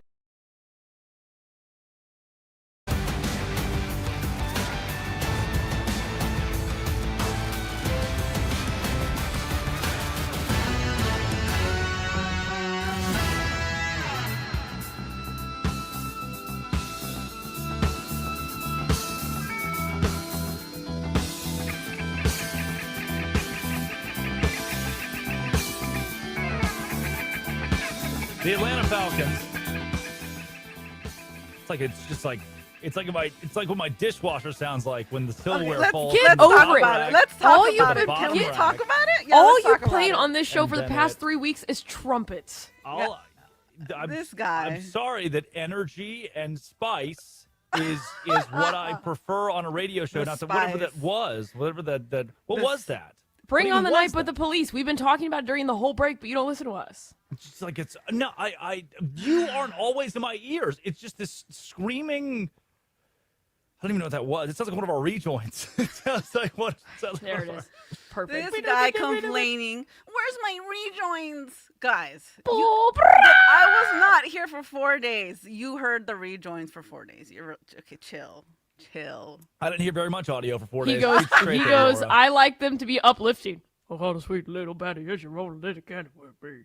Yeah, I mean, no kidding. You would think, 3 hours in a show, you got to get the right mindset. I got my little tea. My tea, it's hot tea. So I've worked on a lot of different shows. I've worked on it for SEC this morning, MLB Network Radio. Addie used to work at Blockbuster. Hold on. I've also worked for SiriusXM FC. I've worked on a lot of different channels, fantasy sport. And I've never heard of a show that plays the same rejoin every single segment every day. Like, does not switch them out. Especially for guests where you can have someone from Milwaukee play something from Milwaukee. Oh, hear me out. Return of the Mac, because Chris Mack's on. But if we'd be the first ones to ever do it, we'd blow them away. You know what? Yeah, he thinks it's funny. I literally did it. He thinks it's funny. But he also, when we were talking about where in the world was Aaron Rodgers, that's why we played Where in the World was Carmen Sandiego. Like, the point of like a rejoin music is to also have fun and be creative, not just.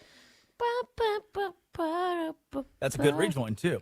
Oh, now, so, yeah. but okay, if that's the case, then why don't we play some, like we can play the Falcons song here. Was this little Dirty Bird? Not whatever that was. Well, you're going to be like, I'm going to get a headache. Now, if it's... He said that during the break, guys. For context, Drake during the break goes, where'd my rejoins go? I'm getting a headache. If it's apropos for the segment, it makes a ton of sense to do it. You know, you play the little, something Falcons related. I'll never forget when we had a guest from Minnesota, and I said, hey, let's not play California Love because they're not from California. You're like, why? And you explained why, and then we did it, and we played something different. I did. We played the Minnesota Vikings fight song, whatever the hell they do. Whatever song they play. Oh, it was Detroit. It was Detroit. It was the Detroit Lions guest. So then we played Jack something. White, right? Yes, because he's from Detroit. He was very upset that I was not going to play the California song. And I know. He was like, why? I do remember that. You're like, why? You're like a little why? I'm allowed. It's the Drake Toll show. I can ask why and get an explanation. Yes, but then you're going to go, why are our board ops not happy on the show? Why did they quit? Oh, no. We can't play whatever the screeching was. It sounds like my... Learn the police. Learn the police. I don't want to. I don't need to be Rashi Rice right now. I want to be as far away from possible as... I don't need to do police right now. No Josh Jacobs. Deshaun Watson. He goes, I like upbeat. And every morning, from the as soon as the trumpets hit, it gets me right. I'm like, you know what? This is it. I'm in the zone. I'm in the mode. It's like when it's the same way that before you go into like a big, I have a lot of friends like, oh, I have an interview today. They sit in the car, they listen to that one song before they go into the interview because it gets them in the mode, right? In that song, Redbone, add trumpets, gets Addie, that gets you into many modes. Back in high school, yeah. No, too far. There we go. All right. Hold on. Oh, Was it yeah, the trumpets fired one? up. Yeah, and then the trumpets hit. And it's good. I don't know what the clanking one was. It sounds like the knife kit that I got for Christmas. It's a good knife kit, by the way. It is a Drake Toll show. Westwood One Sports, the Westwood One Sports app. Dead today, our rejoins. Also dead today, the Atlanta Falcons. Just didn't even have to play with the quarterback at this point. It's time for our idiots of the day. Idiot of the day. First idiot of the day, the Atlanta Falcons. This headline, it's really good. From Candace Buckner of The Athletic. It says, why is the music so low today? What do we do? What's happening here? Laura goes on one vacation, and all of a sudden, we're just... Last week, I think the music was above me more often. Yes, it was. This is perfect. They're called beds, so they're supposed to be under you. More often than not. They should call them ceilings or attics. The article from The Athletic, Candace Buckner says, don't panic over your fragile quarterbacks, Falcons fans. Focus on Bijan Robinson and Drake London. Like, what? What? Don't focus on the fact that one of the most important single position in the National Football League is one that you're terrible at. If nothing bad can happen, it can only good happen for the Atlanta Falcons this year in their quarterback situation. The problem is, I think at this point, if you lined up Bijan Robinson at quarterback instead of Tua Tagovailoa or Michael Penix Jr., you probably have a better opportunity to win, seeing as your two quarterbacks are Michael Penix Jr. broken and Tua Tagovailoa also broken, who's been bad in the preseason. Not good. Atlanta Falcons, you're probably better off playing without a QB in 2026. Idiot of the day, Enes Kanter for his stunt pulled last night. Did you see this, Addie? Yes. So here's my request to the world, because the WNBA thing, and I told you this last week, is I'm starting to care less and less about the off the court stuff, because I just don't. I have here's kind of the way that I see it. I've got four walls. I pay a mortgage on the thing that's sitting outside right now. I have four walls, and I don't have the time or capacity to be ticked off at something happening off the court, WNBA, NBA, NFL, to this extent. Now, I'll get fired up and upset. One of the things that bothers me the most out of the National Football League is guy can commit terrible crime and get a 3-game suspension. That drives me up a wall. With the WNBA stuff or the NBA, the MLB, all of this, at some point we start talking about the on the field, on the court, what's going on. The WNBA, we don't ever get to do that. It's always storyline this, storyline that. Oh, that player's mad. Or this player's mad. Or this guy's mad. Or this outside source is mad. It's fine. You guys can all be mad. I don't have time to keep being mad. I'm done being mad. It's not fun, okay? Like, it's just not fun. If you guys are getting a kick out of this whole Sophie Cunningham stuff, we're getting a kick out of this AZ Fudd stuff, we're getting a kick out of ESPN and the way they cover this, that's fine. I'm over it. I'm done. Yesterday, this is as cut and dry as I can be. I don't care. I don't care. I'm telling you that. About the whole, like, Enes Kanter says that he's a woman. Enes Kanter wants to play in the WNBA. I think it's a waste of everyone's time. It wastes your time. If you have children that you're taking to school right now, and this is occupying your brain space, I don't, why? You know? Like, there are other things to love and care about and see in the world. We can touch grass. But yesterday, an update on all this, Kanter goes to an NBA game, a WNBA game, and he is kicked out for trying to walk onto the court. Yeah, at some point he gets into an argument. Enes Kanter, former NBA player with the Oklahoma City Thunder, gets into an argument with players on the floor, Indiana Fever, Chicago Sky, and starts approaching the court, screaming at the players. What happens? He's kicked out of the game. What would happen if you approached the court at an NBA or WNBA game screaming at the players? You would be kicked out of the game. I don't care if you're Enes Kanter. I don't care if you're Dave Neal. I don't care. You'd be kicked out. The other side of this, if Enes Kanter wanted a fair shot to play in the WNBA, if he wanted to go through the whole process to play in the WNBA, you know what you don't do before you interview for a job? You know what you don't do before you show up to work? You don't call the boss and tell them to go F themselves. For Enes Kanter, if you really want to say, hey, I'm a woman, I want to play in the WNBA, I don't care how good you are at a job, when you walk into the office and tell the boss to go F themselves, Enes Kanter walking onto a court screaming at players, you're not going to get a job at that place. If Kanter really wanted to do this in the, quote, right way, or a way that was kosher, or a way that he could genuinely contend to play in the WNBA, he wouldn't burn every bridge possible en route to it. Is this starting to feel like more of a sideshow than anything else? Yeah. And I just think I'm over it. I would rather go. I went last week on a boat, and I watched the Dolphins play in the water. That was way cooler than this. I don't think I care anymore. Addie, this just seems, all of it just seems stupid. All right, I'm going to say something controversial. You ready? Okay. What he is doing is hurting women's sports more than anything. What he is doing, creating a distraction so everybody focuses on Enes Kanter, is hurting the WNBA, hurting women's sports, because people are no longer focused on the product that is on the court. They are not focused on the stars in the game right now. Their attention is drawn to him. That is hurting women's sports because he's making it about him. And he's making it seem like he's trying to care about women and trying to care about women in sports. He is trying to make you think that he cares when this is all about him. So what he is doing is hurting women's sports more than anything. I'm done caring. But you're right. I didn't give you a single stat from the game. So, it's like, this is the stuff. This is what the headlines have to be every single day, is just some dude does thing, some gal does thing, and I'm done. I'm over it. Addie Bates produces. Laura Jimenez runs the rejoins. When we come back, that's good. That's good. Oh. There may be a brand new franchise quarterback in Pittsburgh not named Aaron Rodgers. It's the Drake Toll Show. This is what.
I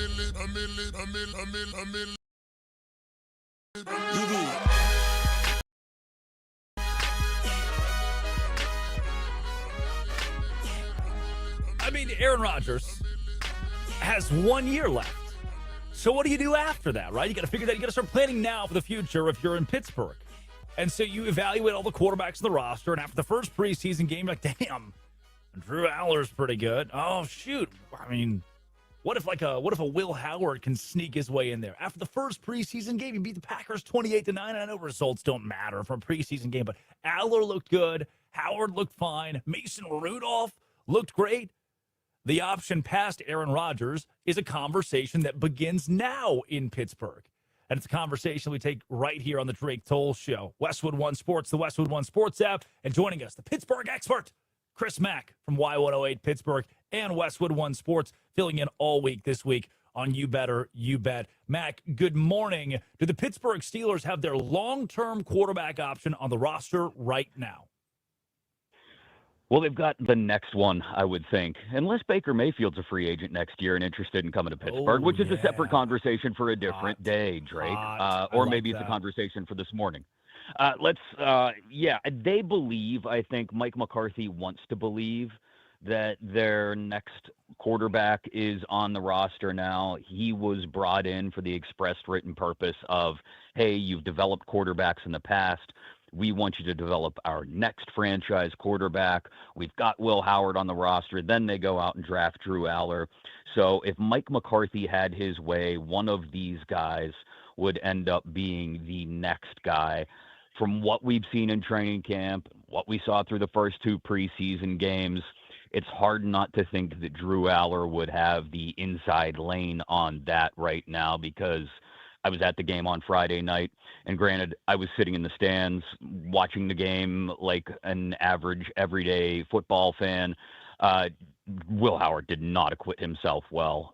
Two really poorly thrown balls and decisions on interceptions. They ended up not scoring any points in that game with either Howard or Aller at the helm.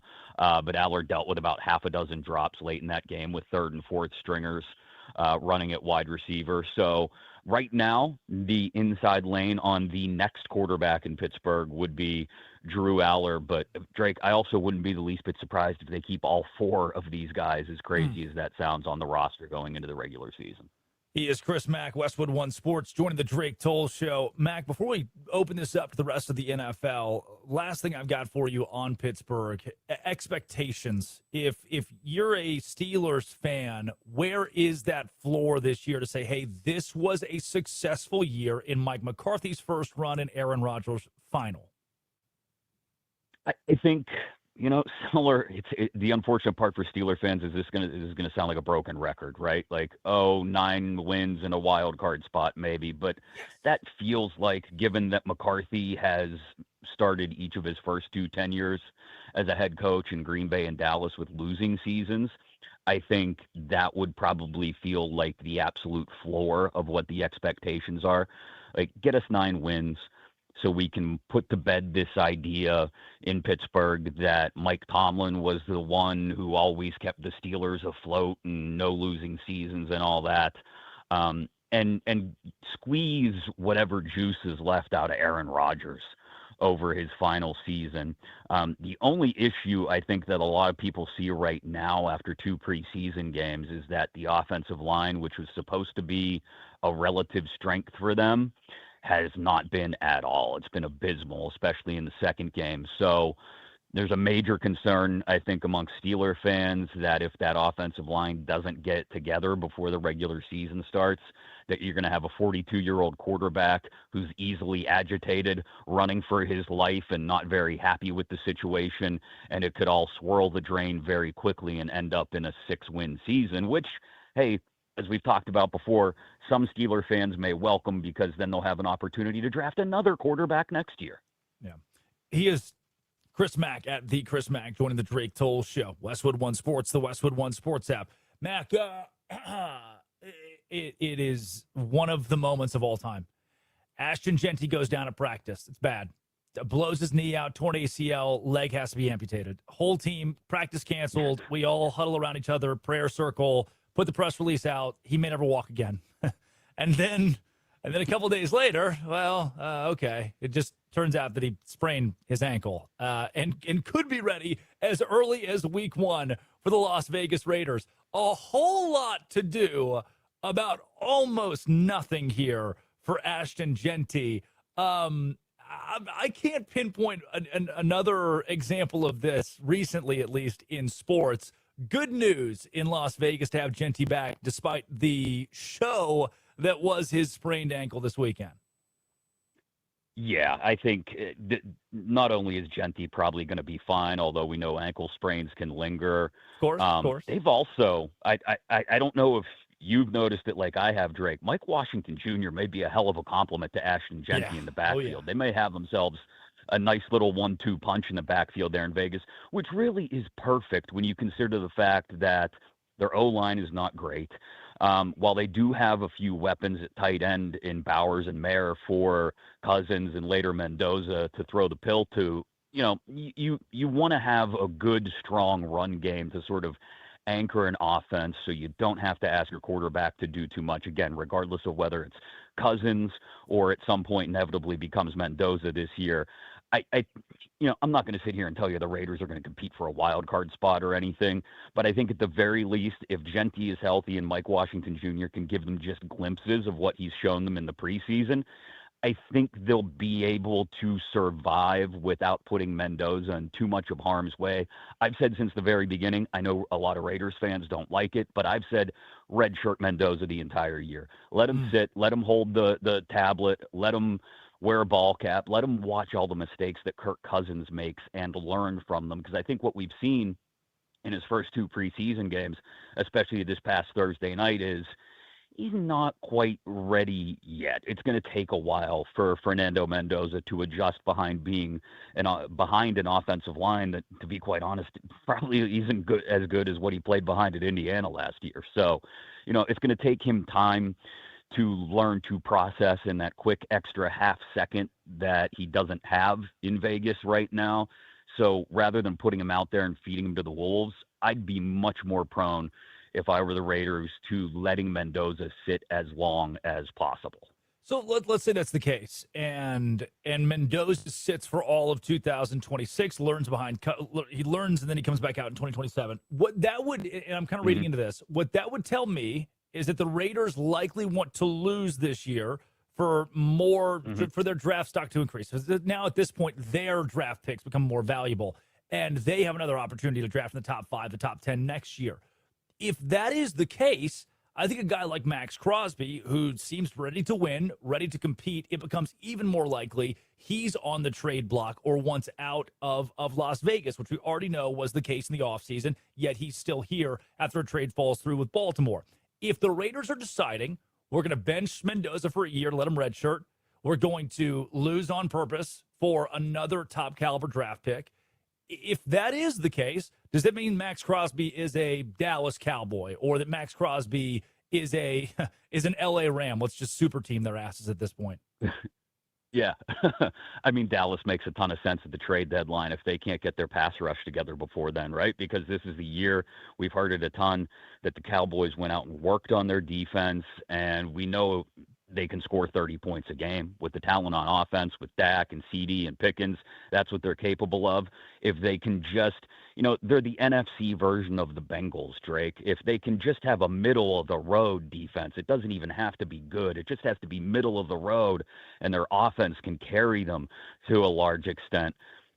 That's all they need, is just a decent defense, and adding Max Crosby at this point would do more than that. I think it's going to be a very interesting trade deadline. I know we're a couple of months away from that, but if the Raiders are, say, 2-6 at that point, and the Cowboys are right there battling with the Eagles for the NFC East lead, and the offense is doing what it's supposed to do, and it really feels like the only thing left to unlock is the pass rush, I think we'd all be crazy to not think that the Jones family isn't going to be on the phone with the Davis family trying to work out some kind of deal for Max Crosby. And, man, can you imagine the meeting of the minds on that conference call, the Davises and the Joneses? Oof. And Max Crosby in that room. That I think I want to add his mind Yeah. into that list, into the list of the brokers of that conversation. He is Chris Mack, Westwood One Sports, the Westwood One Sports app, joining the Drake Toll Show. Mac, I understand that C.J. Stroud struggled with the Wonderlic test, and that's why some certain franchises wanted to stay away from him in the NFL draft when he first came out.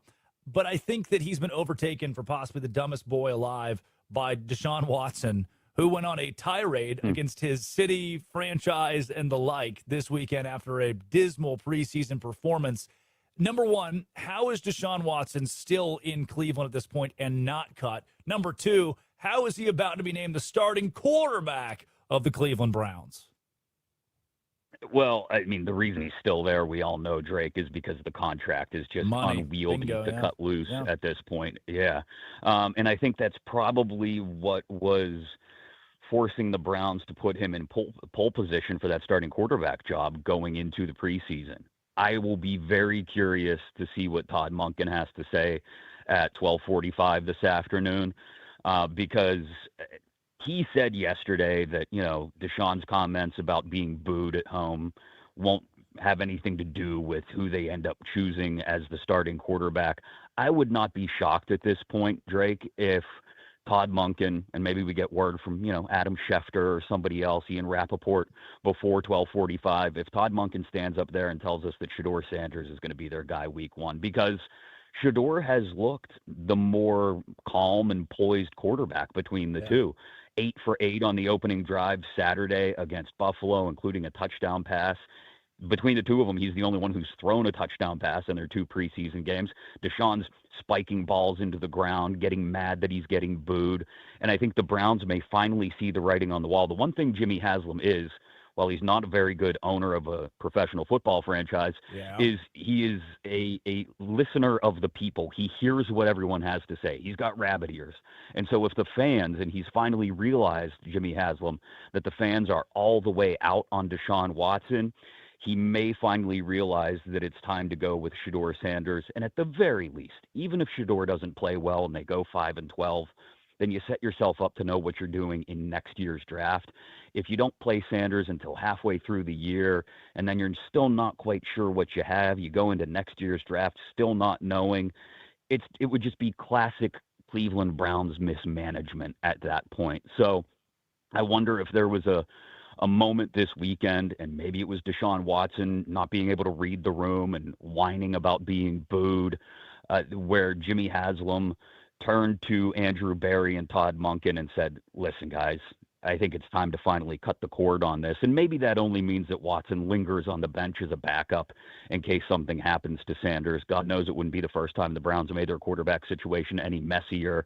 If Sanders were to underperform and they threw Watson back in there, wouldn't shock me. But I think what we're going to hear from Todd Monken, and we're going to talk to Mary Kay Cabot actually right around 9:30 on You Better You Bet this morning here on Westwood One. So maybe get an early preview of what Monken's going to say. My anticipation now, Drake, is that he's going to tell us Sanders is starting week one. There is nobody better than Mary Kay Cabot covering the Browns, 9:30 on You Better You Bet right here at Westwood One Sports with Chris Mack. Mack, last thing I got for you. If this is, and the hope would be for Cleveland Browns fans, I think at this point the hope for the NFL and a lot of NFL fans is Shedeur Sanders gets his shake, because the whole Deshaun Watson thing has been, I've got Deshaun Watson fatigue or Browns quarterback battle fatigue. And at this point, I think Sanders is the better of the two. Somehow a kid who is Deion Sanders' own son is less controversial and flashy in this moment than Deshaun Watson being named the starter. Last thing I have for you, is there a way, and I'm putting my conspiracy theory hat on, is there a way that this decision ultimately, namely because of that massive contract for Watson, is not Todd Monken's decision, and the front office has some say in Deshaun Watson being named the starter? Oh, absolutely. I think that's been the way this whole thing has gone from the start, Drake. I think it's since the very beginning, it's been Jimmy Haslam telling everyone in the organization, Deshaun's our guy. We've got to see if we can squeeze any last remaining value out of this contract before we end up having to eat it. Let's see if he can find even just a bit of what he had at his peak with the Texans. And there's still a chance. Like I said, it wouldn't be the first time, and it certainly won't be the last time the Cleveland Browns mismanage a quarterback situation. There's a really good chance that at 12:40 12:44 before Todd Monken is stepping to the podium. Jimmy Haslam has a last-second change of heart, pulls Monken aside and says, Todd, we're going with Deshaun. And then Monken has to walk up to the podium and deliver that news to Cleveland and all of Browns fandom, and the Cuyahoga River burns once again.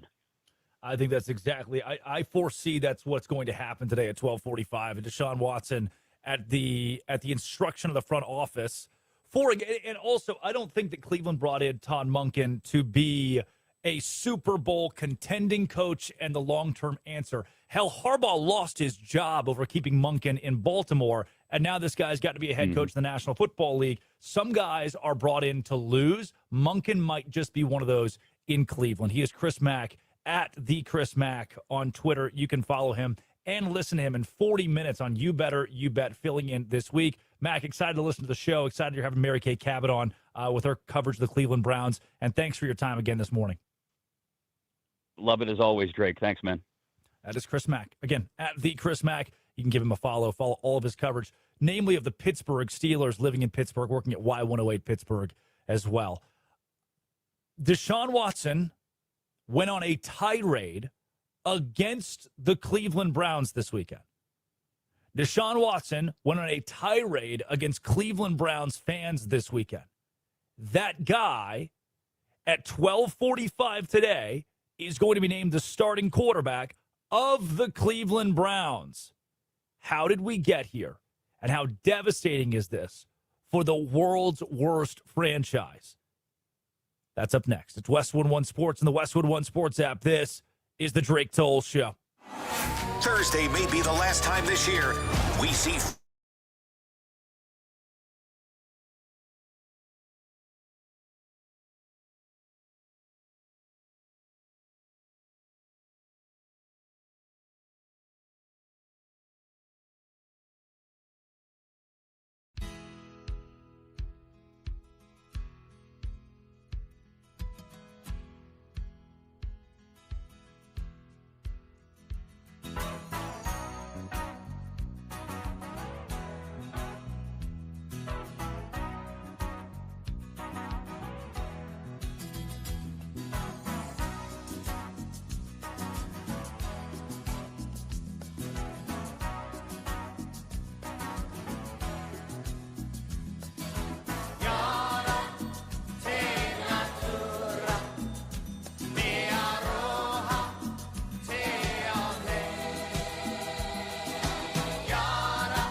I used to rule my world from a payphone.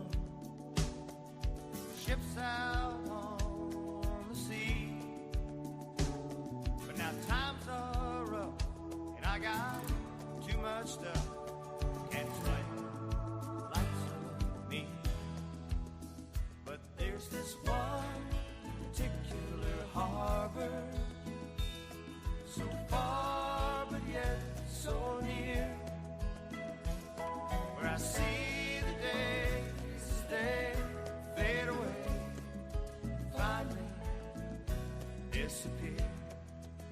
But now I think about the good times down in the Caribbean sunshine. In my younger days I was so bad, laughing about all the fun we had. Seen enough to feel the world spin, mixing different oceans, eating cousin. Listen to the drummers and the night sound. Listen to the singers make the world go round.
that one particular harbor, sheltered from the wind, where the children play on the shore each day, and all is safe within.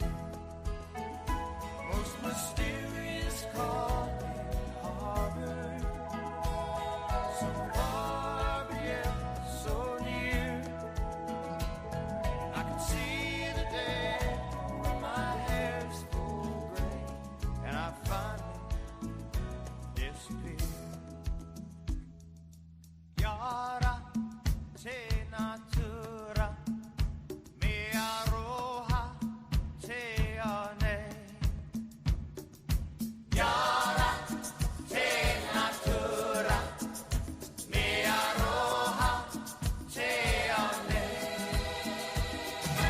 Yara te natura mi aroha te ane. Yara te natura mi aroha te ane.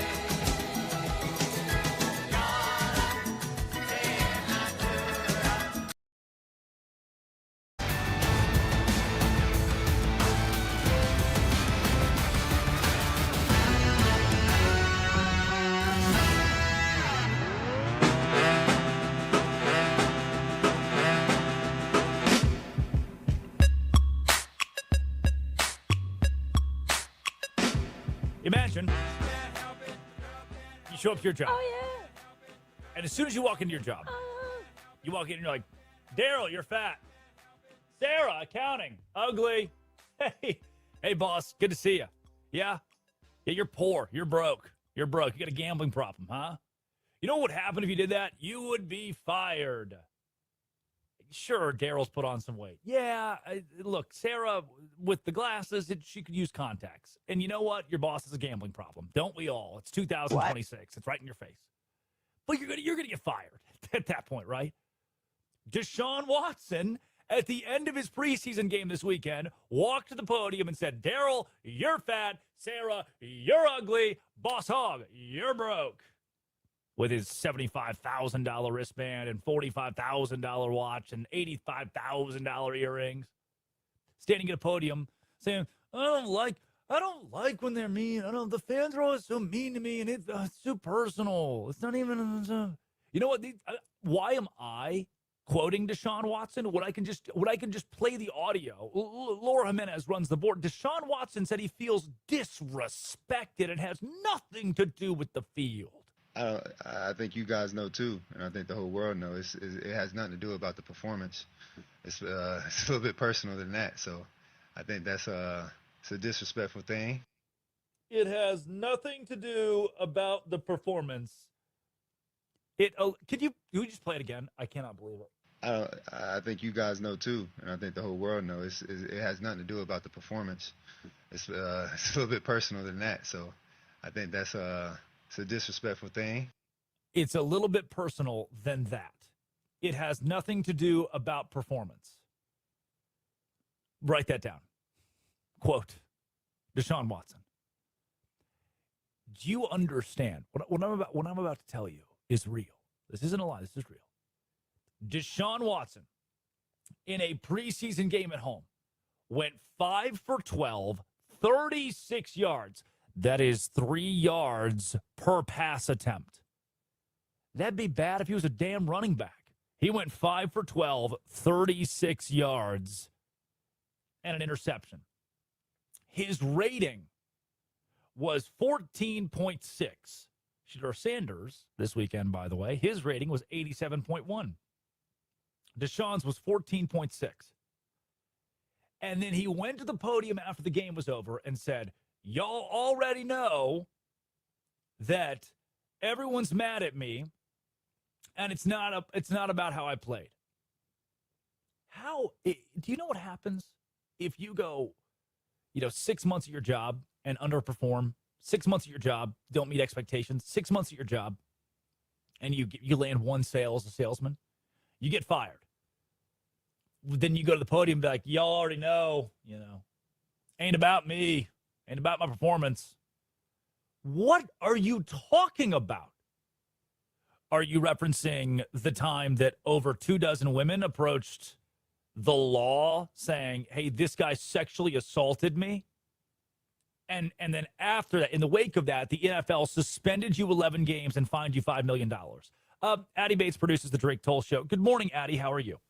Good. How are you, Drake Toll? When's the last time, because someone was so innocent that we decided to fine them $5 million and suspend them 11 games because of how innocent they were? When's the last time that happened?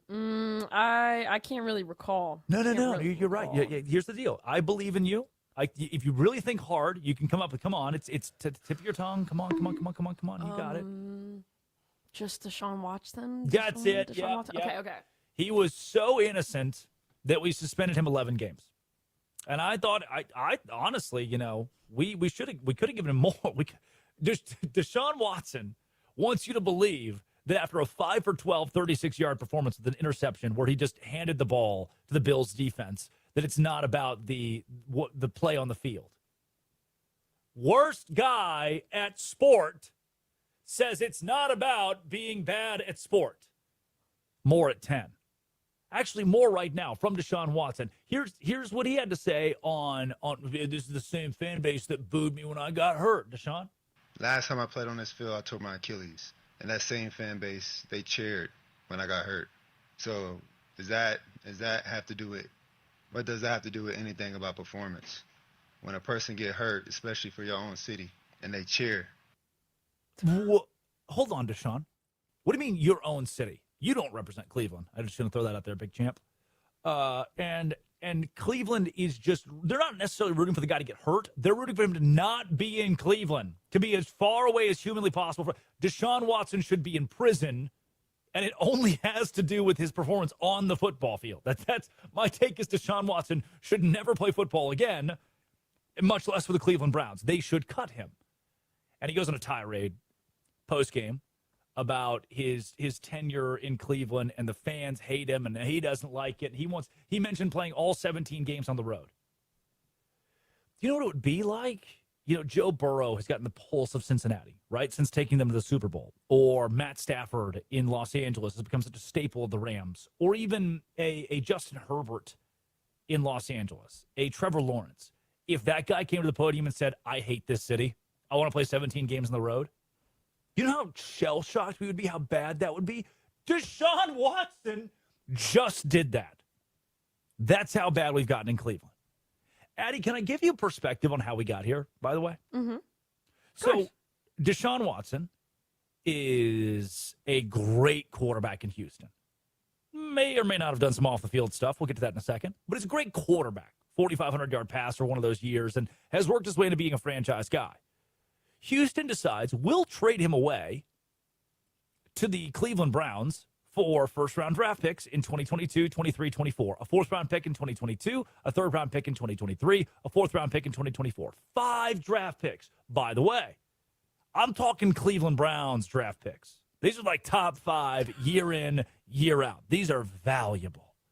And the Browns traded all of their draft cap, all of their draft picks the next 3 years for Deshaun Watson.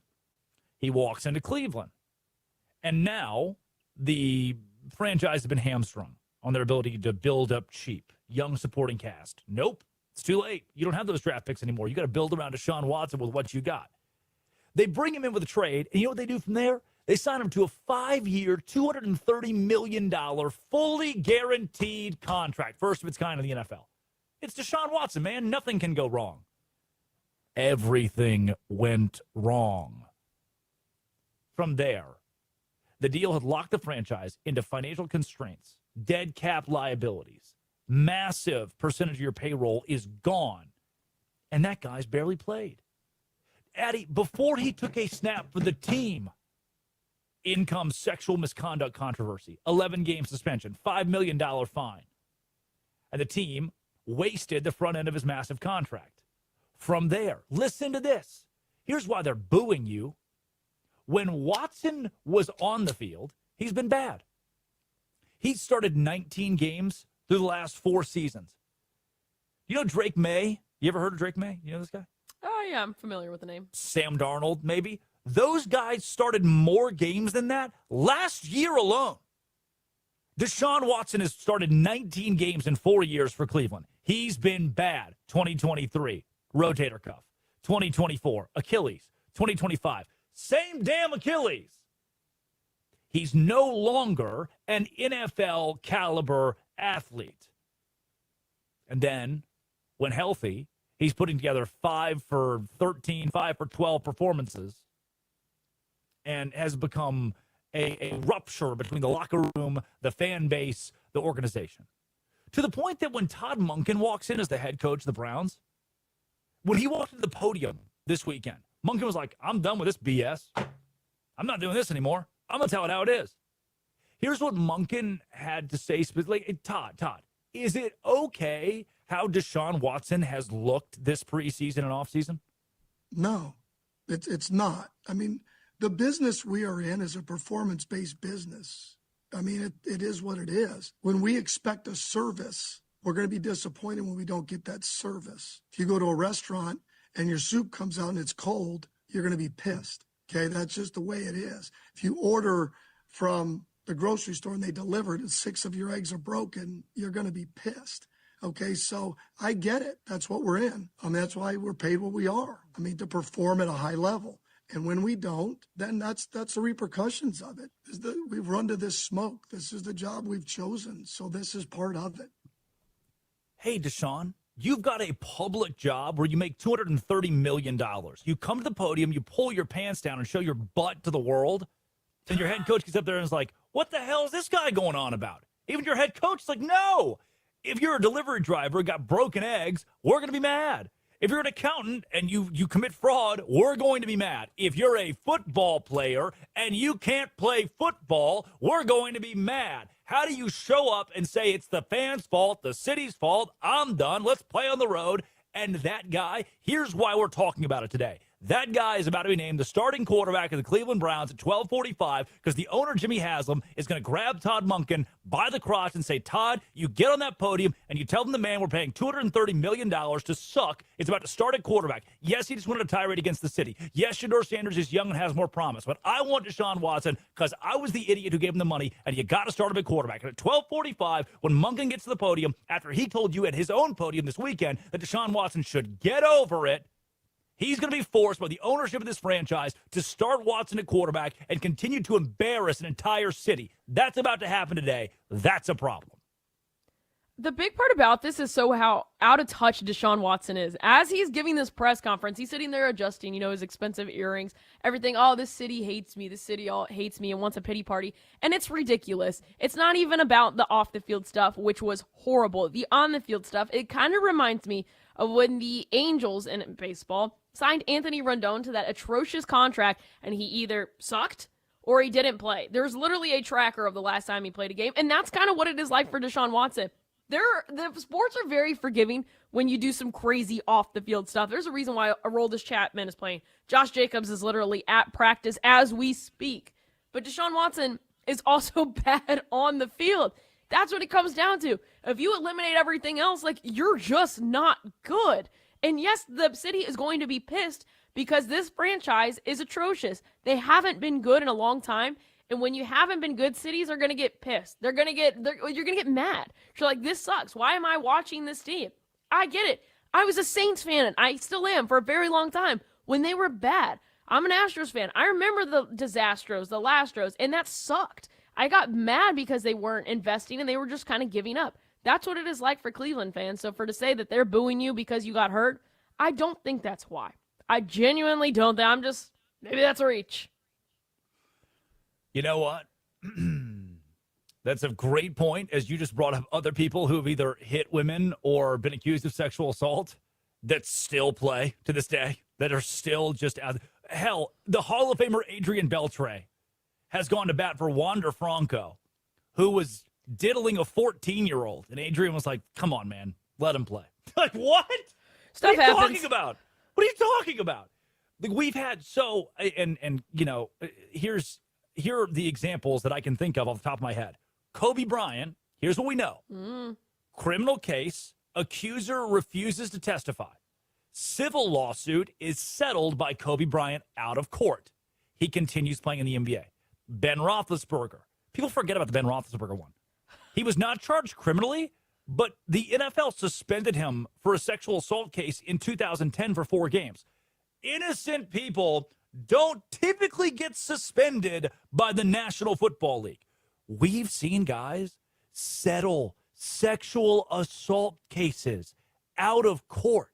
We've seen guys face suspensions for sexual assault, domestic violence, stalking, battery, kidnapping.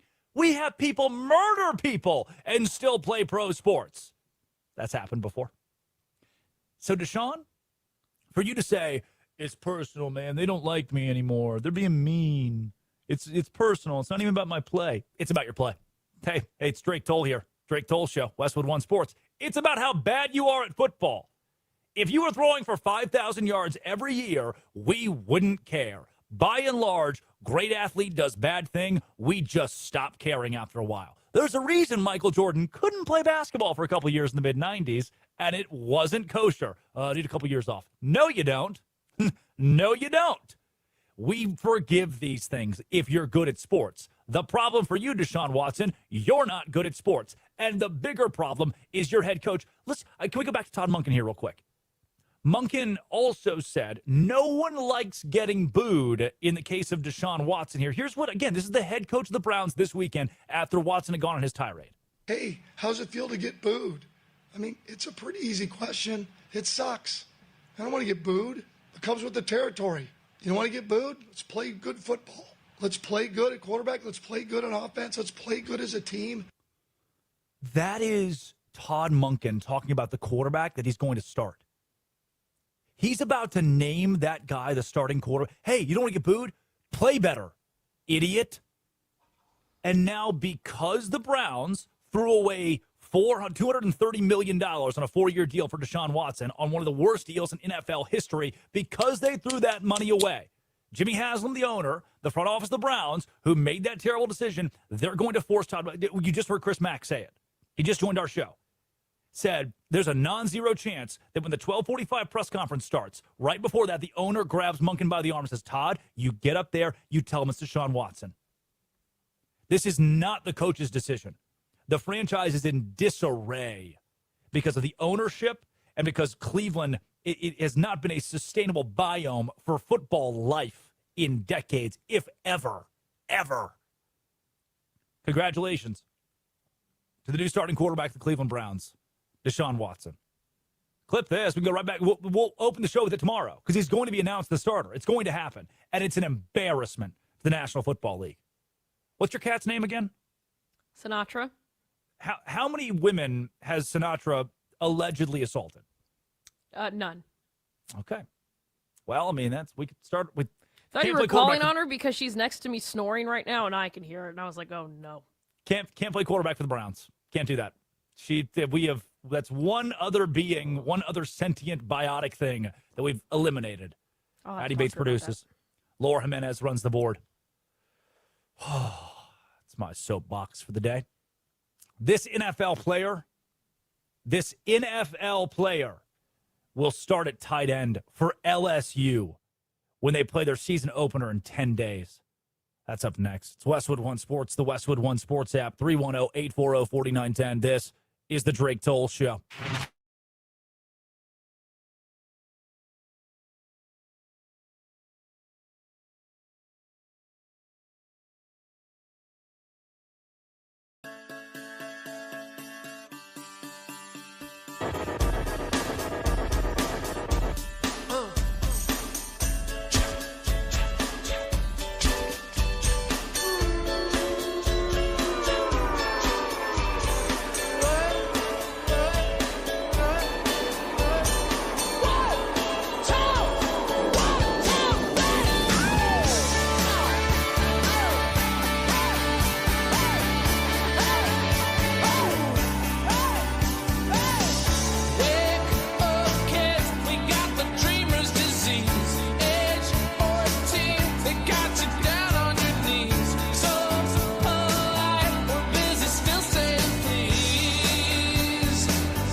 to bring the vibe down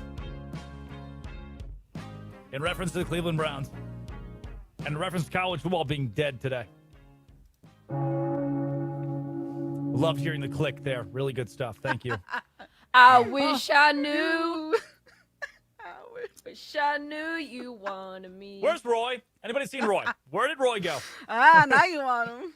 Roy's missing. Stop twirling your hair like a girl. Need a search party to find Roy. College football is dead. And college football is dead as we're now allowing National Football League players into college football. It's a real thing. Per ESPN, there is a new move with former Browns tight end Daquan Wright committing to LSU.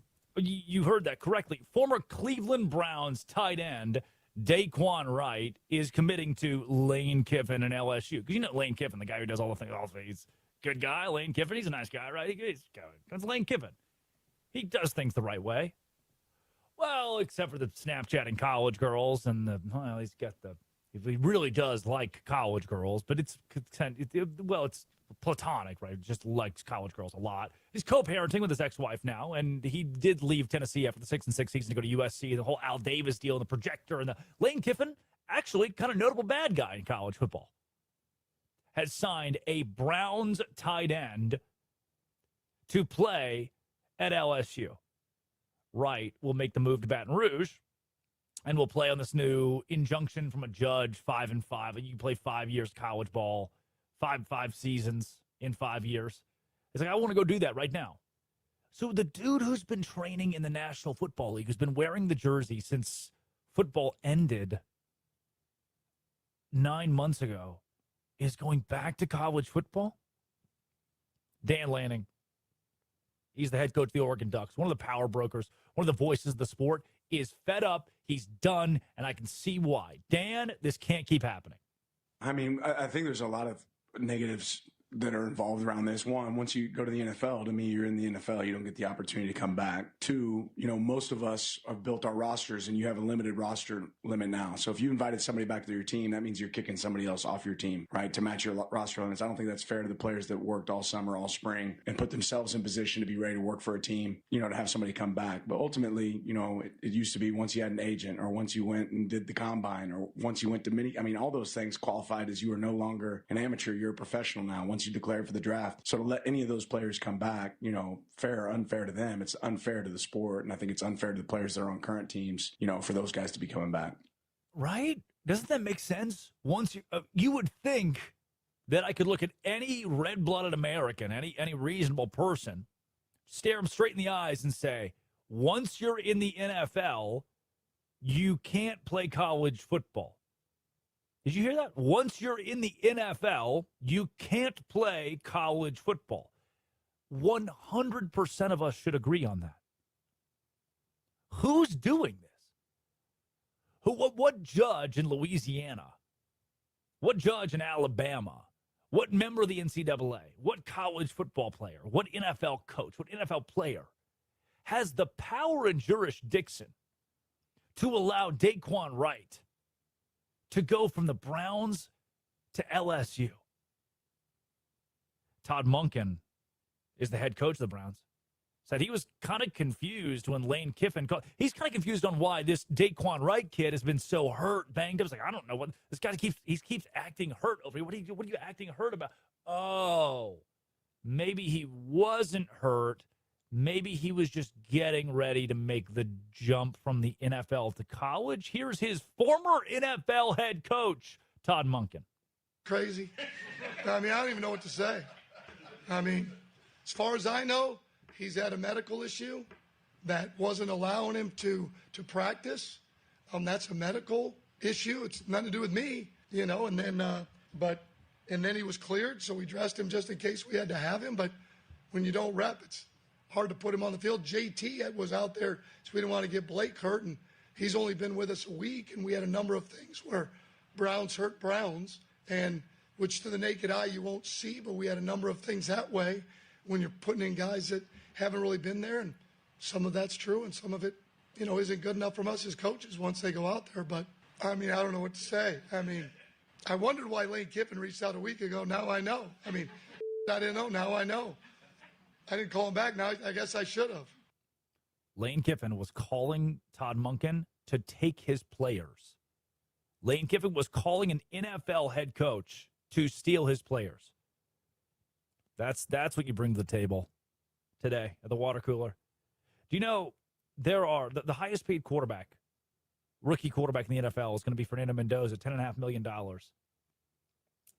Judging by college football contracts this year for NIL, the first, second, and third highest paid college football quarterbacks would all be compensated better than the second highest paid NFL rookie.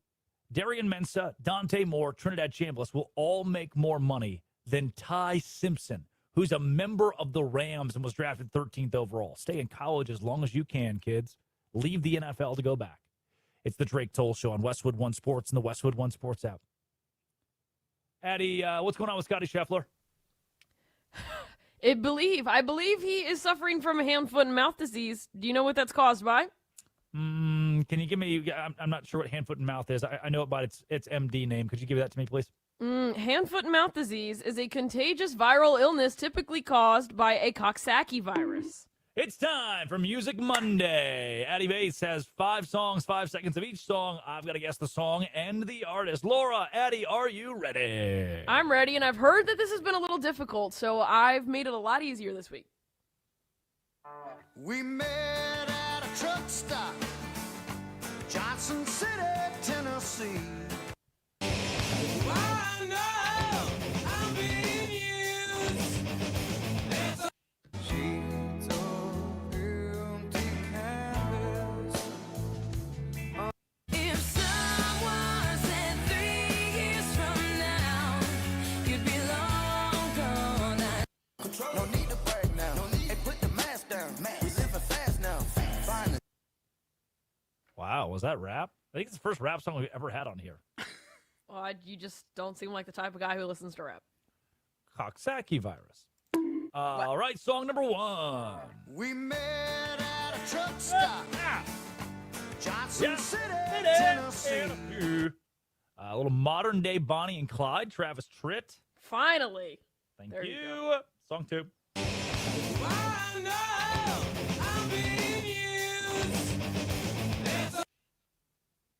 I like this. I don't know who it is. Who is it? It's me every time that one boy texts me. It is Self-Esteem by The Offspring. Okay, I like it. It's good. I'll probably download that. All right, song 3.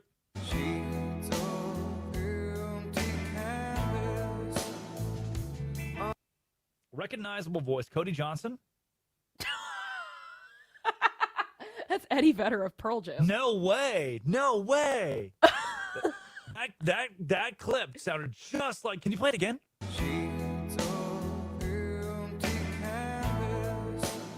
Yeah, it sounded just like Cody. All right, what's the name of the song?